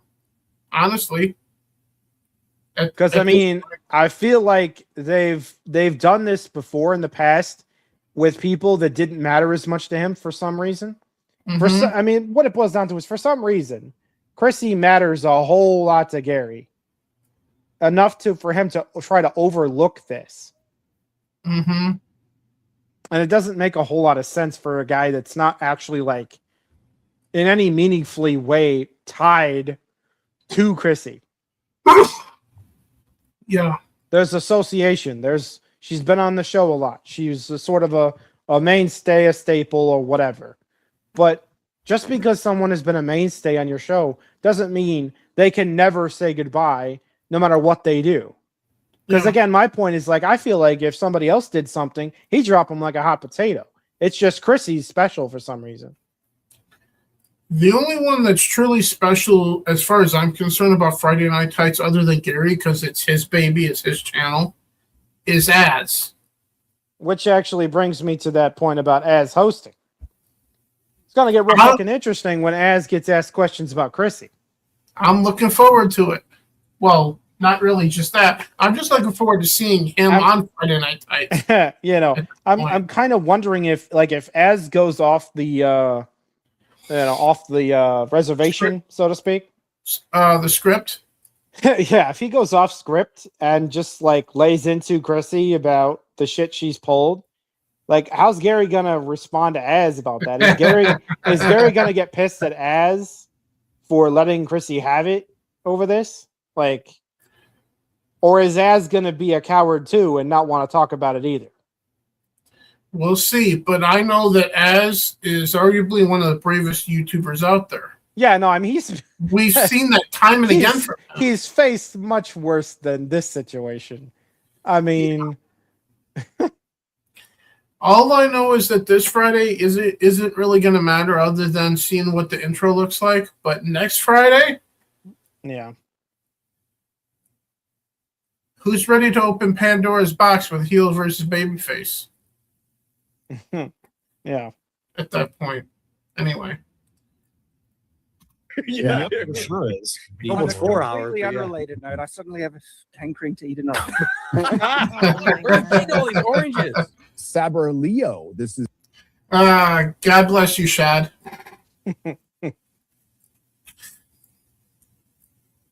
Bro. Yeah. 3 parts for the so-called good Jer who isn't here right now. The way you've treated Chrissie publicly has been shameful. Real friends or colleagues call someone out privately first. Did you not? I always hate comments like this. Oh, a real friend calls someone out privately first. What if Jeremy's not a real friend with her? But first off, secondly, even if he is, why does he owe that respect to her if she's being a complete bitch? Like straight up, what did Jeremy say that is so bad that he wasn't allowed to say it publicly? Because if anything, he's just what she did is pretty fucked up. That's she shouldn't do that. She shouldn't support people who do deplatform. If anything, I think what Jeremy said was pretty fucking tame. These comments always drive me nuts. Yeah. Yeah, a real friend wouldn't ever question their other friends in public. It's No, they would, and they would let their friend know, "Hey, buddy, I'm not here to make you look good if you don't. Yeah. I'm not here to make cover for your indiscretions. If your indiscretions are bad, you're gonna have to face consequences. Loving someone as a friend means doing the right thing no matter what. That's what it really means. Yeah. Like, well, if you were really my friend, you wouldn't ever question me. It's like, no, that's not what a real friend is. That's a sycophant. That's not a real friend. Yeah. It's such the neck beard, like well, you should have done it like this. Like, shut the fuck up. Even reach out to her. Did anyone besides Gary? You've always said never apologize to the mob. Yeah, Nina did. What's his face did? I don't remember his name right now. That begins with a C. Hey, you talking about Camelot? Camelot, yeah, he did. Brittany did. Jeremy did. Gary did. I guess to limited success, I don't know. And I'm sure a whole host of other people did as well. Brian probably too, for all I know. So yeah, a bunch of them did. So this person that's sending the super chat is a fucking moron, in my opinion. Bro? Yeah, no, I mean, a lot of conversations went on behind the scenes before anything blew up for the public. So I don't know what the fuck he's even talking about. I don't. Because it's, in the case of Brittany, she made her conversations public. So did What's-His-Face. So did Jeremy, D-Day Cobra. And so on. And Nina Infinity's been trying to get Chrissy to do the right thing involving quartering forever. Yeah. In private. Since even before the Melanie Mac situation with Chrissy. Even before that. Yeah. And Chrissy wouldn't have it.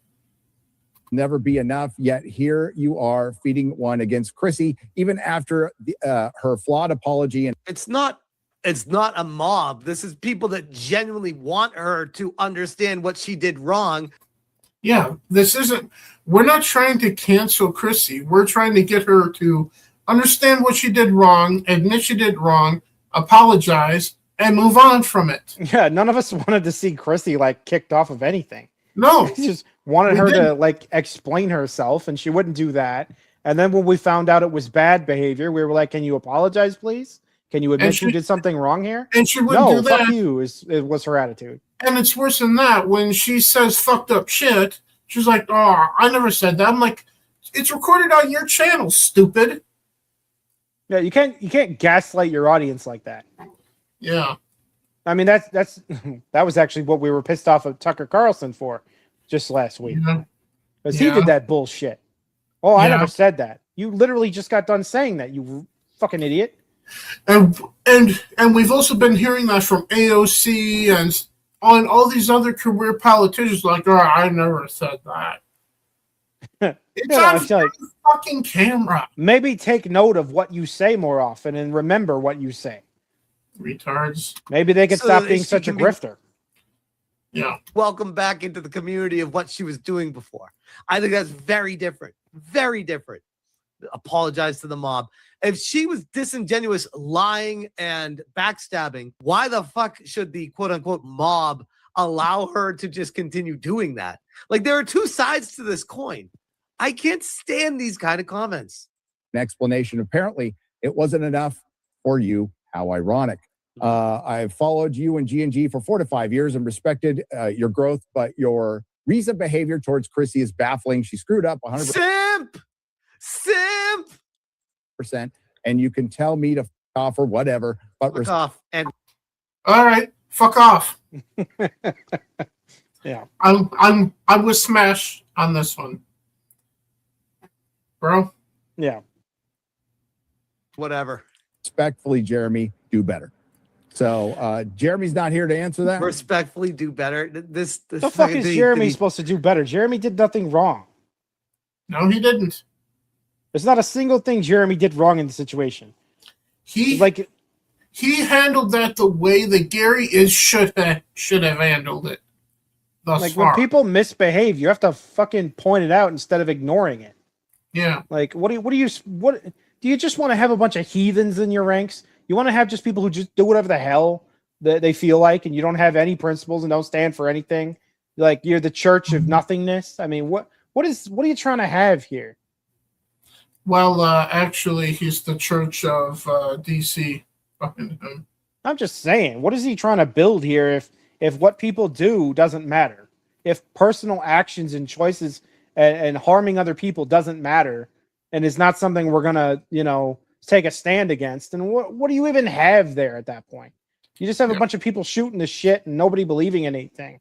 And nothing of value is at that point, nothing of value is present.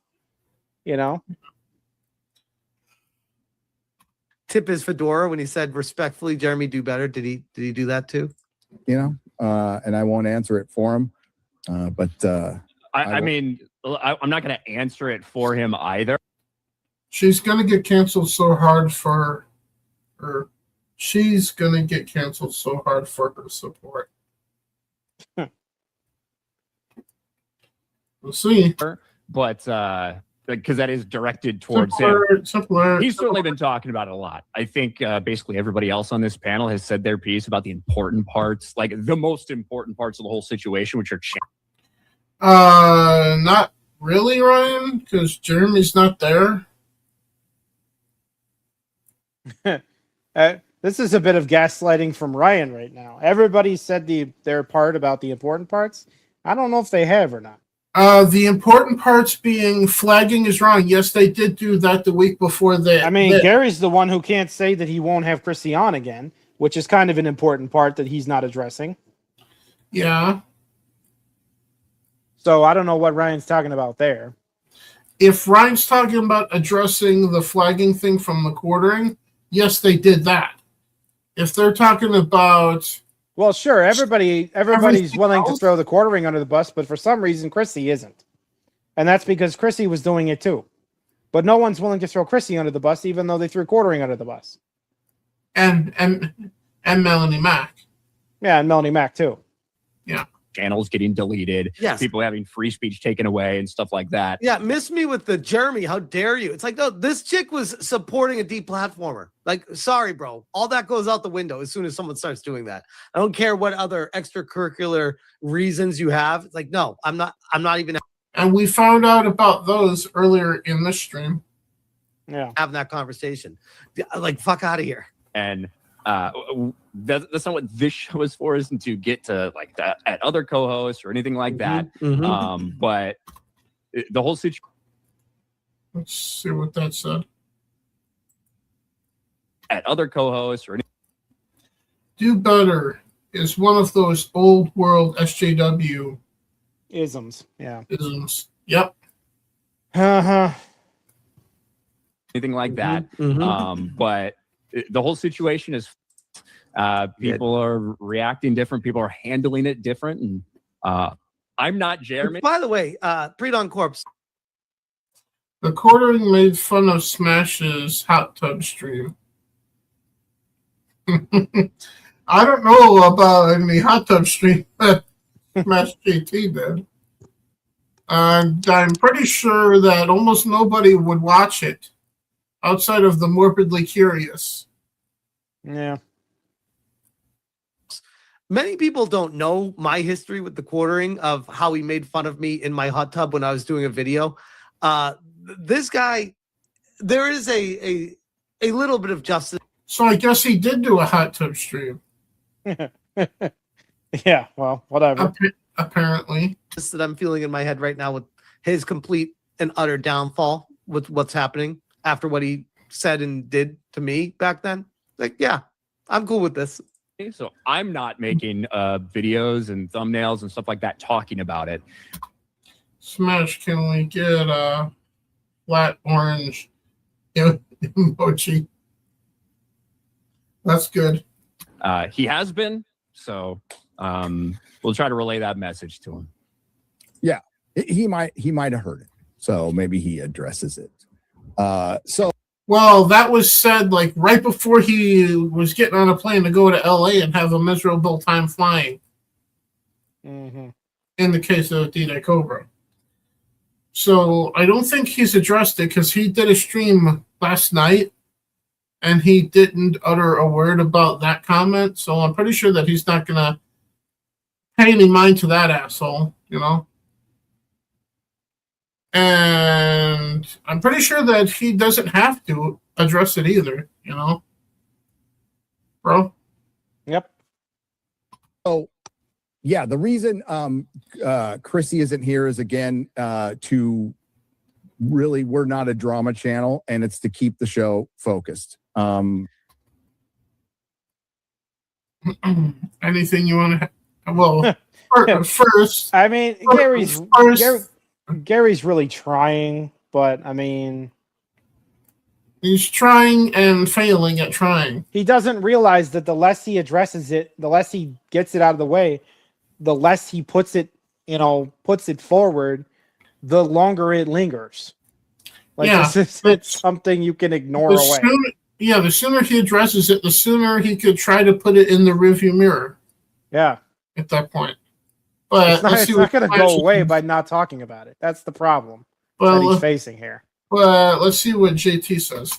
Read into that how you will, but that tells me she's never coming back because he just said they're not a drama channel, and she is.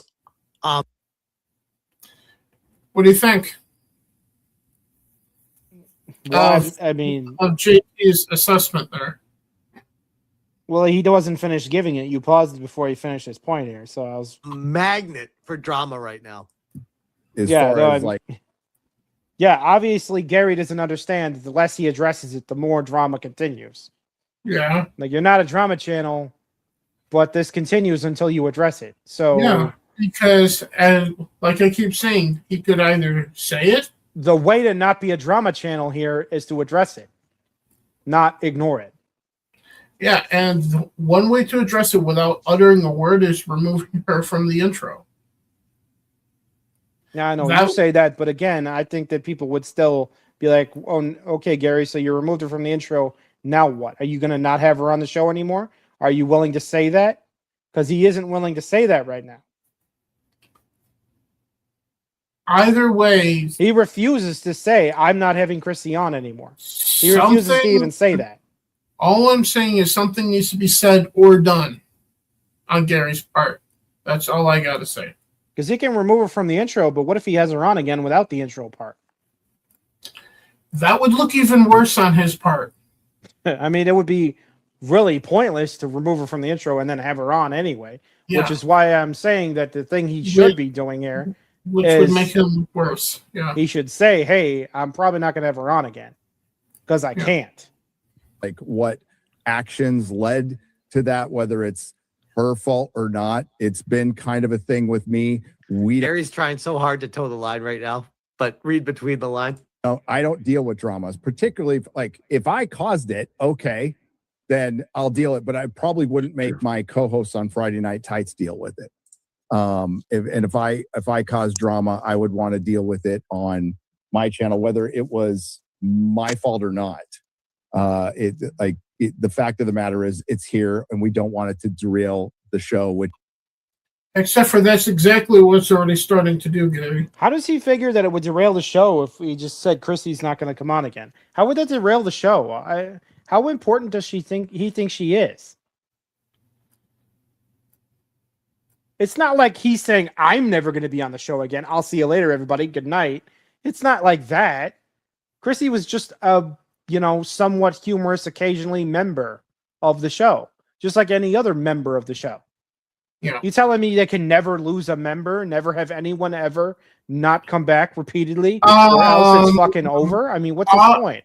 Off the top of my head, Tom Connors Jr. from Midnight's Edge. Yeah. There's a lot of people. There's a lot of people who've come and gone from Friday Night Tights. Yeah. So I don't understand what's such a big fucking deal here. Lady Gravemaster. Yeah. And that's off the top of my head. Yeah.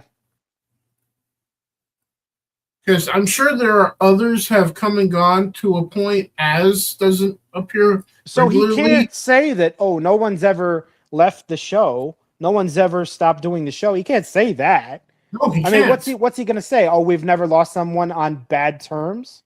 Yeah, you have. Yeah. You've lost people on bad terms before too. Yeah. So there's no reason to pretend like Chrissie is somehow integral to the show.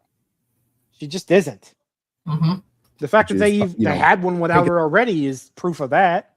Yeah. The piss out of Hollywood. That's what we do. And I can assure you, the vast majority of weekly viewers for FNT don't want this to derail it. And Gary understands that. So yeah, we don't want this to derail Friday Night Tights. Yeah. But the longer you sit there with your head sitting on your hands with tape over your mouth, metaphorically speaking. Honestly, this is to Gary and Friday Night Tights what the Epstein list is to Trump. You know what I mean? It just is. It's something that has to be dealt with, had to be addressed, and you can't ignore it. You can't pretend it's not a thing. You can't pretend no one should care about it. You can't say I'm not going to talk about it. You have to address it. Yeah. And that's exactly what this is for them. You can't say, I don't care, I'm not going to talk about it, because it doesn't go away. It just gets worse until you address it. Yeah. He's like, executive order, we're not dealing with this shit.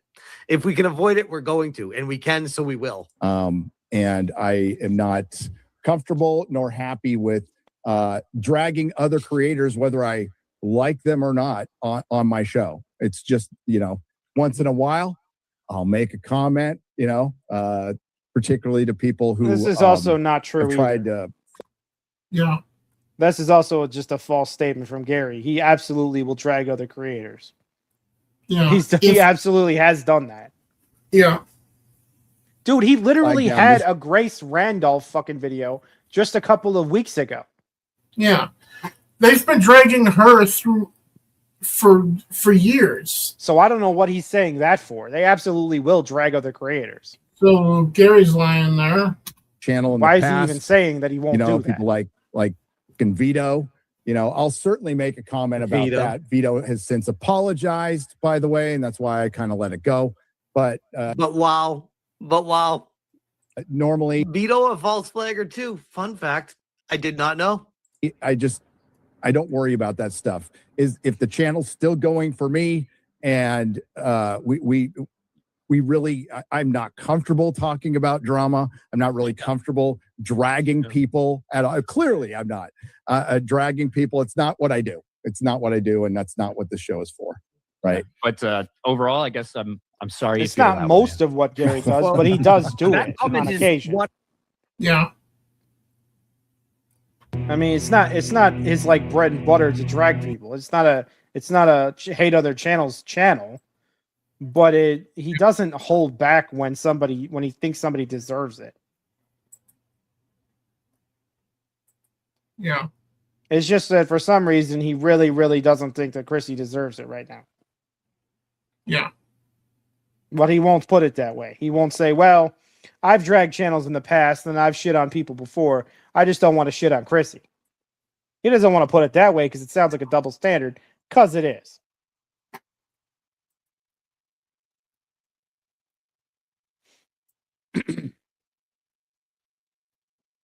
Yeah. So, with that being said, how do you feel about, before we get into talking about a video game that came out today, or last night, or whatever, one last thing about the quartering situation. My meme on X that I made about the quartering. Here you go. The one that hates oranges, and he looks like he's suffering from deep, severe scurvy in the photo. Yep. Like he's never had anything with vitamin C ever. Right? Yeah. Well. He has quite the complex. He has quite the complex. It's it's going to end up being a case study in social media psychology, frankly. Yes, it will. So, you guys watching this after the fact or whenever you're watching this in your region, please share this out, like it, whatever you want to do with it. Show it on your channel, like this stream. I personally don't give a shit because not only is this channel not monetized and it never will be, I also don't false flag anyone for talking shit about me either. Yeah, I mean, like, what worst case scenario will probably gain viewers. Yeah. So what's the worst that can happen? So anyone that wants to accuse me of bad shit, go ahead. I'll just get viewers for it. Thank you. Yeah. Thank you, wham bam, thank you, ma'am, at that point, you know. I mean, whoever it is, they probably have a bigger channel. So yeah, sure. Yeah, everyone's bigger than us. Well, I'm bigger than you, and you're slightly bigger than Prayer. Yeah. Because combine both of your subs, I'm still bigger than both of you. Mm-hmm. So anyway, so Forza Horizon 6 came out. Yep. And Heel versus Babyface and I had the same reaction when we got to the driver creator screen, which I'm going to show you guys right now, courtesy of who else? Nerdrotic Games. Oh, wait, that's me. Yeah. So here we go.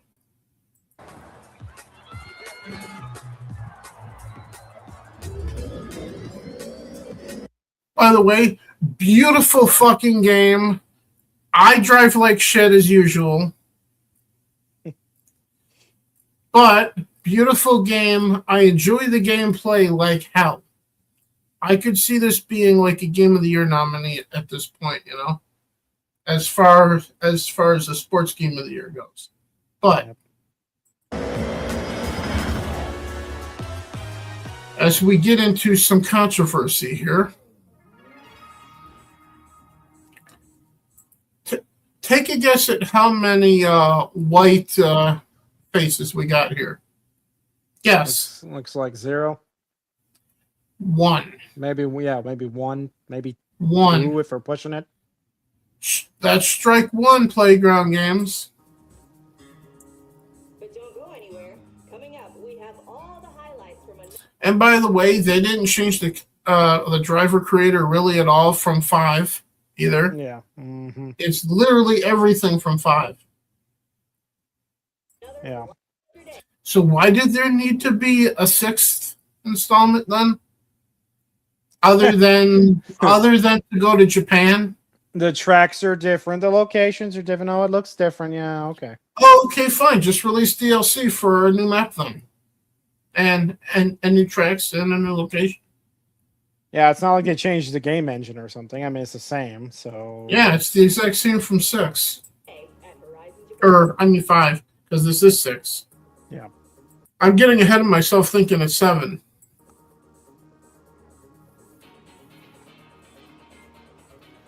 So let's see how the character creator goes. And by the way, I did this like at 2 o'clock this morning. Yeah. So that's why I sounded like I'm still sleeping. Because at the time I saw Heel vs. Babyface was playing this, I'm like, oh shit, it's out? Because I thought it was going to be playable like tomorrow or something. Yeah. Like on Wednesday morning or something. I'm like, oh shit, it's out now? Okay. Well, I'm going to start playing it on stream then. And then I saw this. So I'm like, I'm just going to cut it to a short stream, and I don't know if I'm going to do another stream of this after this.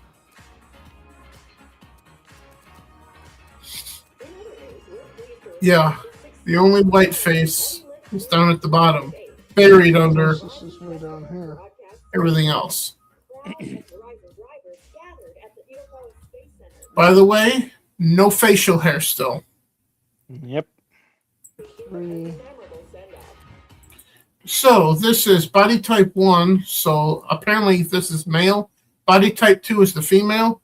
And body type 3 is Elliot Page.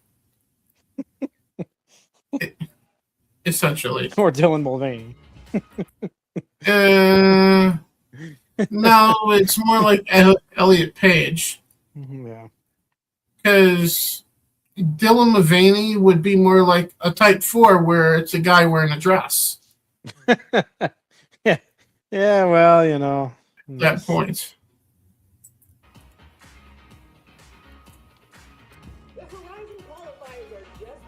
But truthfully, when I was playing this, I couldn't actually tell the difference. I just thought it was all three were just different male body types. Yeah. Because I then couldn't there's tell the that. difference. So I didn't think anything of it Well, until you know, I went, that's the other thing that game developers have been doing is androgenizing the females. yeah. So I thought it was just three male body types. They've been feminizing the men, masculating the women, masculinizing the women, and then creating third categories of who the fuck knows what. Yeah.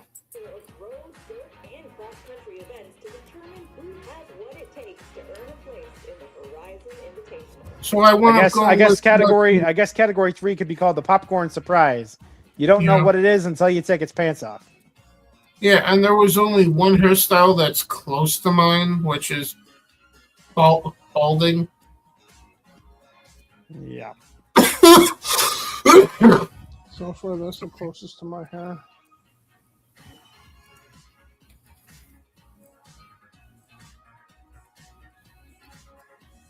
I guess we're going to have to go with this one.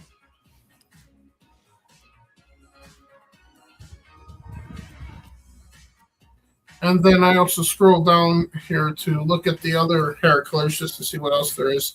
Yeah, your typical SJW colors are there. Of hot pink, turquoise, blue. Yep. And here is where you can choose if you have lost limb or not. Yeah. Make my character a overweight black female quad amputee. Well, you can't do overweight. You just have to do with whatever they got there. Oh no. It'd be the instead of overweight, it'd be the third gender. Yeah. Yeah, it'd be third gender with third gender black quad amputee. Yeah, with a missing arm and or leg. And then the next category, which is hearing aids. With really fucked up hair. Yeah. And yes, and hearing aids because they're deaf. Yeah. Hearing impaired driving. That makes a lot of sense. Certainly a bit dangerous. So someone without legs and arms with hearing aids who doesn't know what gender they are driving a car.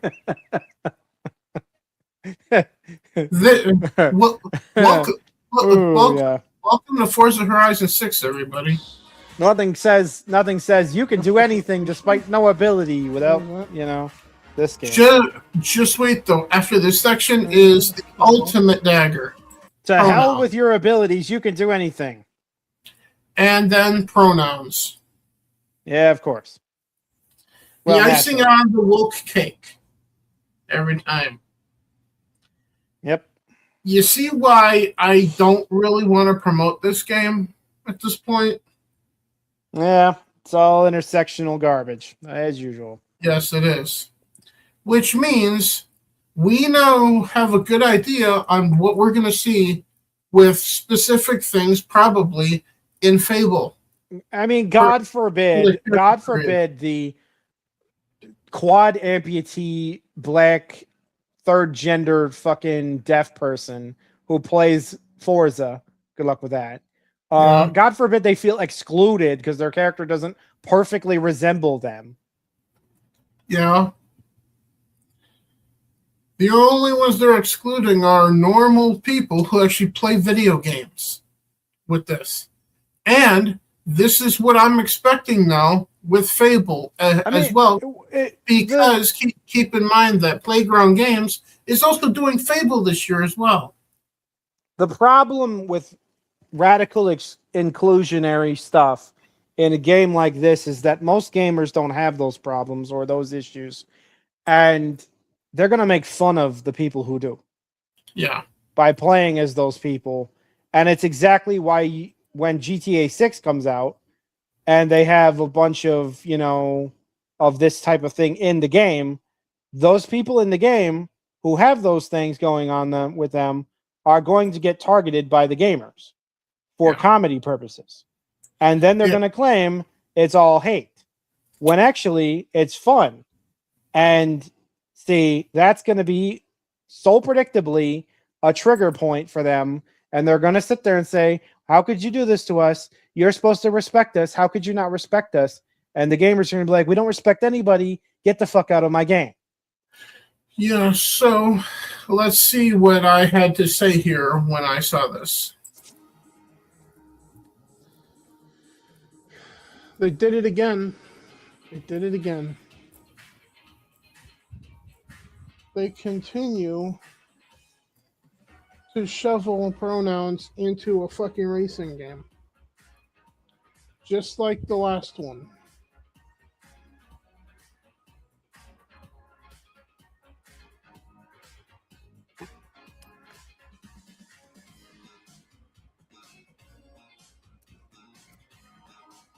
And I can't even put facial hair on them either, so. Way to include people, Microsoft, Xbox, and Playground Games. Can't put facial hair on them, but you put fucking pronouns because you'll include that shit, but you won't include facial hair. Thank you very much, assholes. So the thing is that there's a natural aspect of life and human beings, which is there's a natural diversity to human beings, okay? Yeah. But the thing about it is that when you're encountering that extreme diversity in a non-diverse environment, you're experiencing extreme diversity being pushed onto you as though extreme diversity is the everyday, everywhere normal. Yeah. It's a fucking brainwash is what it is. Yeah. It's trying desperately, so desperately to get you to have some sort of like baseless respect for every single one of your outgroups. Yeah. When everything in your fiber, your evolution, and human history tells you that the only safe people are the members of your in-group. Your whole genetic profile, your whole psychological build of the human being in real life is one that seeks to find members of their in-group to cohabitate with, live with, love, and provide for. But everything that they do with these productions, these games, these Hollywood movies, is they try to make you think that your in-group should be totally abandoned. Totally, you should self-hate. You should question everything that, everything of your birth. You should hate yourself, but only if you're white, of course. Yeah. Everyone's an outgroup to the white. No one's an outgroup to the other groups. Yeah. Even though reality says everyone has an outgroup and everyone has outgroups and an in-group. And everyone in their outgroup, which is more than one group, is distrusted just as much as everyone else's outgroup. Yeah. But what this game wants you to feel, and many other things, woke things, want you to feel, is that outgroups are the only people you can trust. Yeah. Unless you're white. I mean, only if you're white. If you're not white, then all the outgroups are fine. Yeah. Except whites. Yeah, I'm going to let this play a little bit because I'm going to take a quick bathroom break here. Alrighty.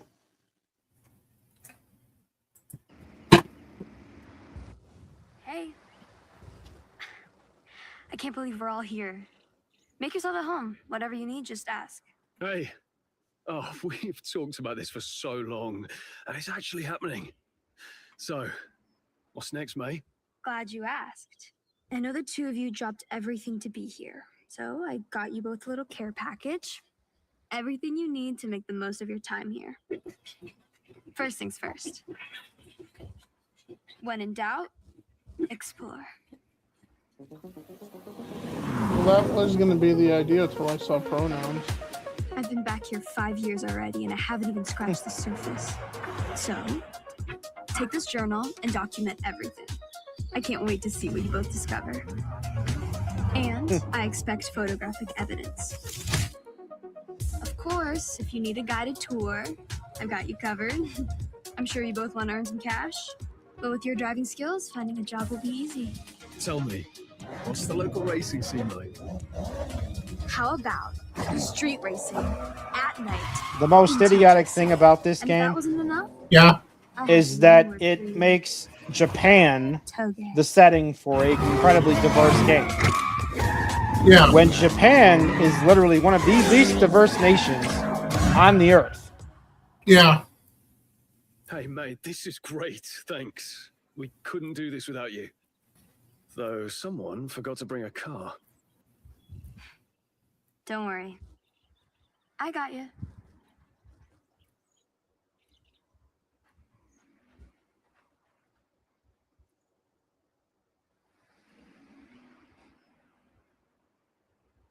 Prep these myself. And what's mine is yours. So I get to pick one of them, I guess. Take your pick.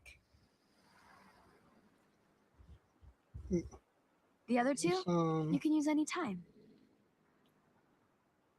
A Toyota or GMC.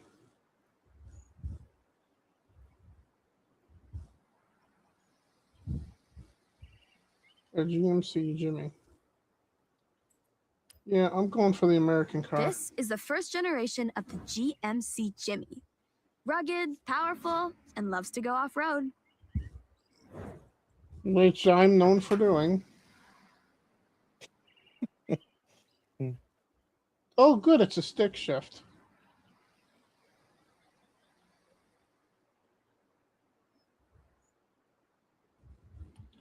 I don't want a stick shift. Let's look at this one. The Toyota. That's what Dad would say too. A homologation special. Perfect for a dirt race. Yeah, well, he comes from a generation where a vast majority of men knew how to drive one, though. Well, actually, I take it back. Dad wouldn't say that. Dad would go a stick shift. I got no problem with that. Mom would be the one going stick shift. Fuck that. You know, mom was never a fan of stick shifts. And neither am I, because Dad tried having me drive a couple, and it didn't work out too well. It's challenging. Yeah, at least I didn't like kill the car in the middle of the street like our uncle did with Dad. Yeah, well, that's because of the clutch aspect. Yeah. So I was better than Uncle was with it, at least. Yeah.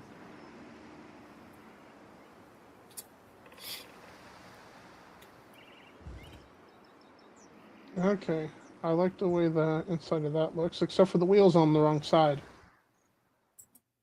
Because we're in Japan. But then again, this is Japan, so... Yeah, like I just said.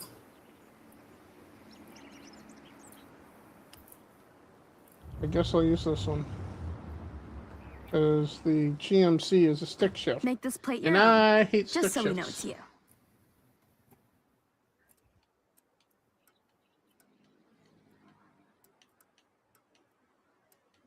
You know, it would have been funny to write on the plate. What? If you wrote FUEA.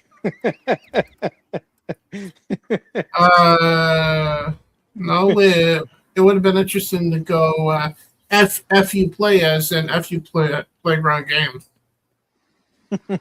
Right? But instead, what I did was drew that. Uh-huh.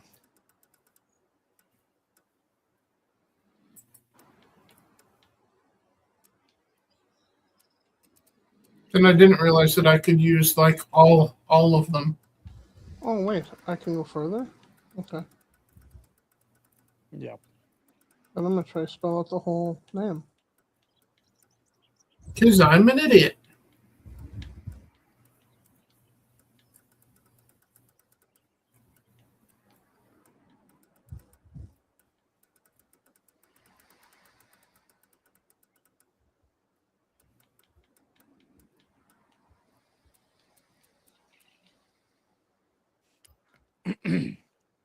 Okay, that works.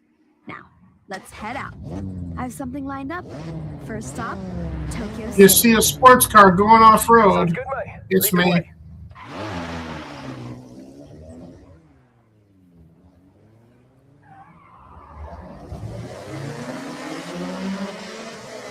And yeah, I just want everyone to see like how bad of a driver I am at this point. In video games anyway. Okay. Let's see if I can save it here. So let me show the drive at the beginning here. It just saves on its own. That I was doing.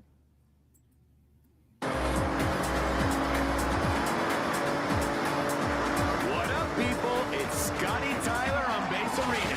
And Shit. it's the start of a brand new day. I'm off to a great Crash start. into a house. So if you're Yeah. listening in your Sorry. car, or you're kicking back on the bullet train, well, enjoy your day. First time driver here. On my way.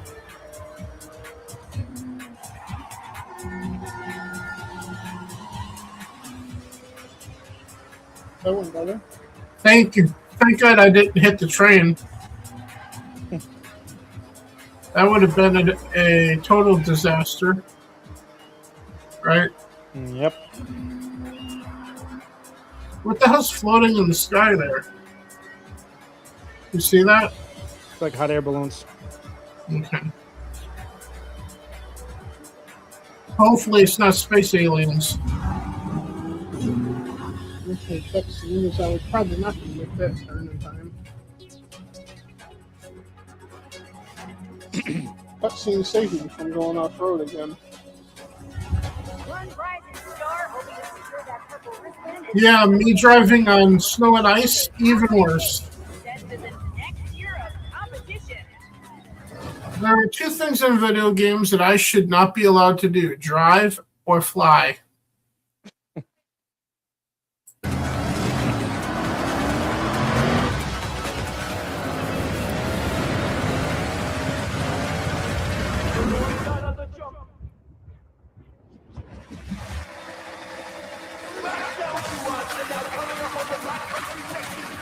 Move asshole.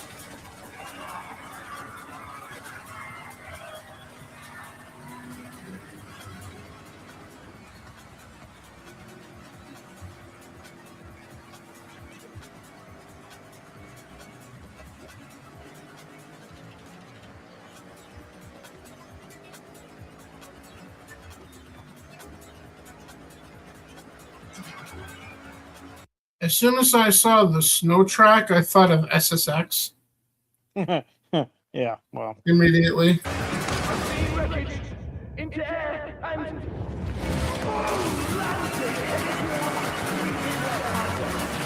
It's hard not to land it in a car. Pretty sure you hit a tree there, but Yeah. That's the least of my worries in a second. normally hitting a tree in any kind of a vehicle Yeah. is the tree's not going to give way.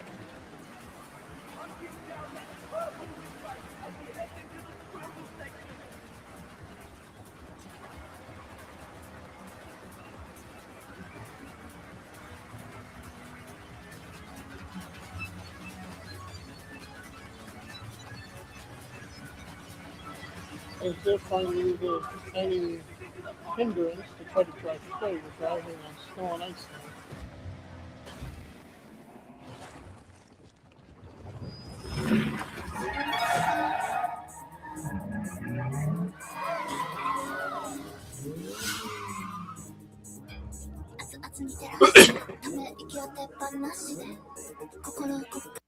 Yeah, and that pretty much covers that.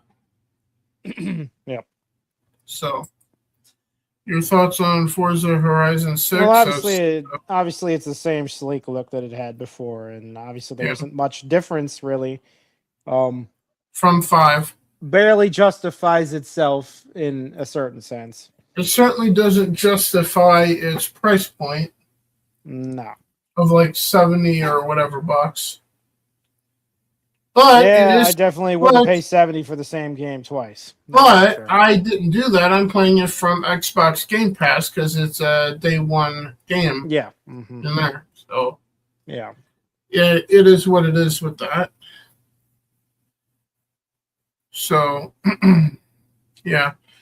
I think this whole stream more or less can be summed up, with Doesn't anyone notice this? I feel like I'm taking crazy pills.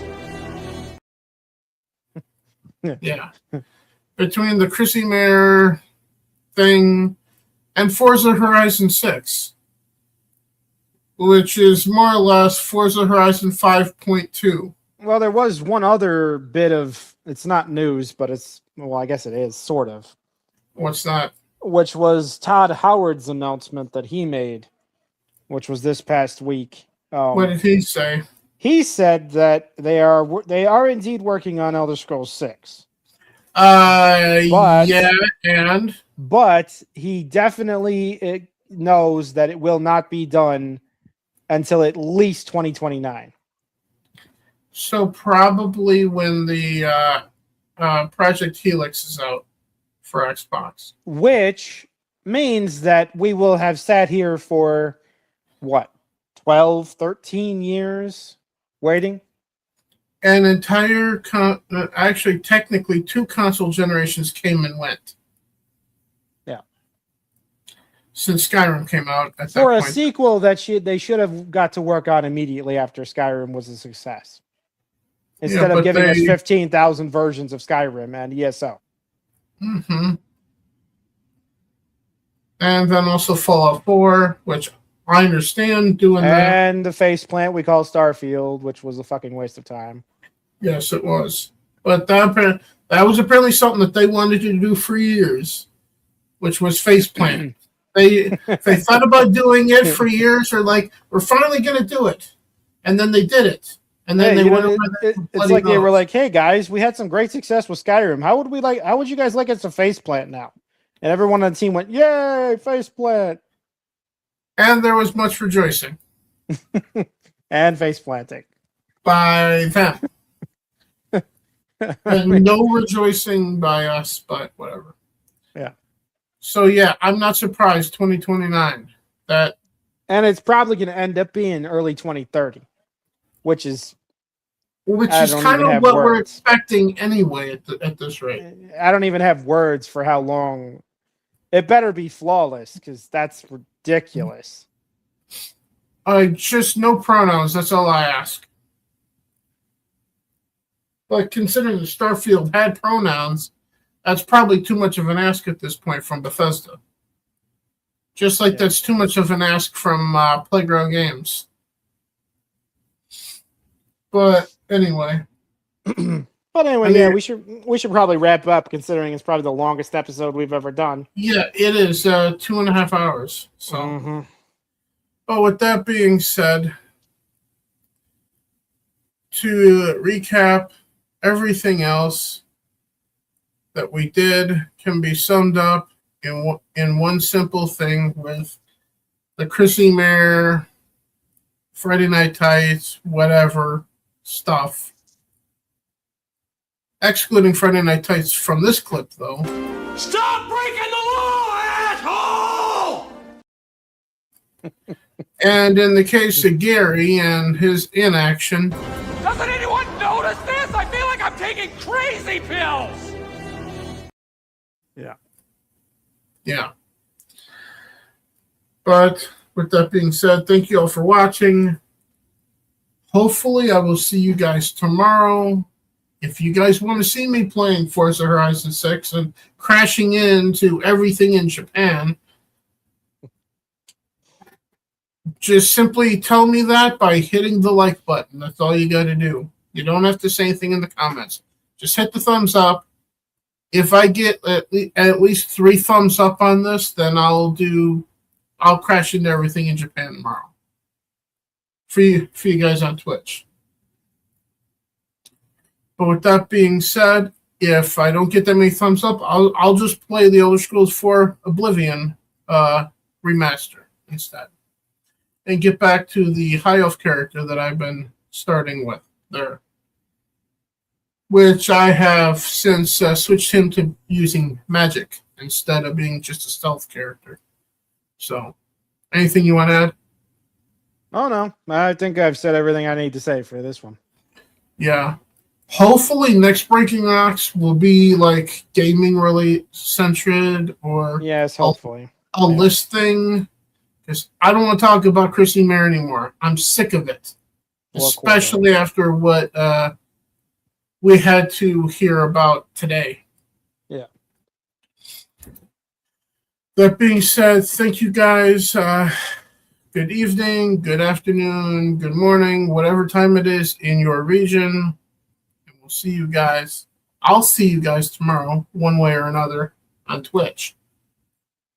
But we will see you guys at some point in the near future. Bye, everybody. Yep. See you guys. I will never say I'm sorry, I ain't taking nothing back. I don't care if I offend you.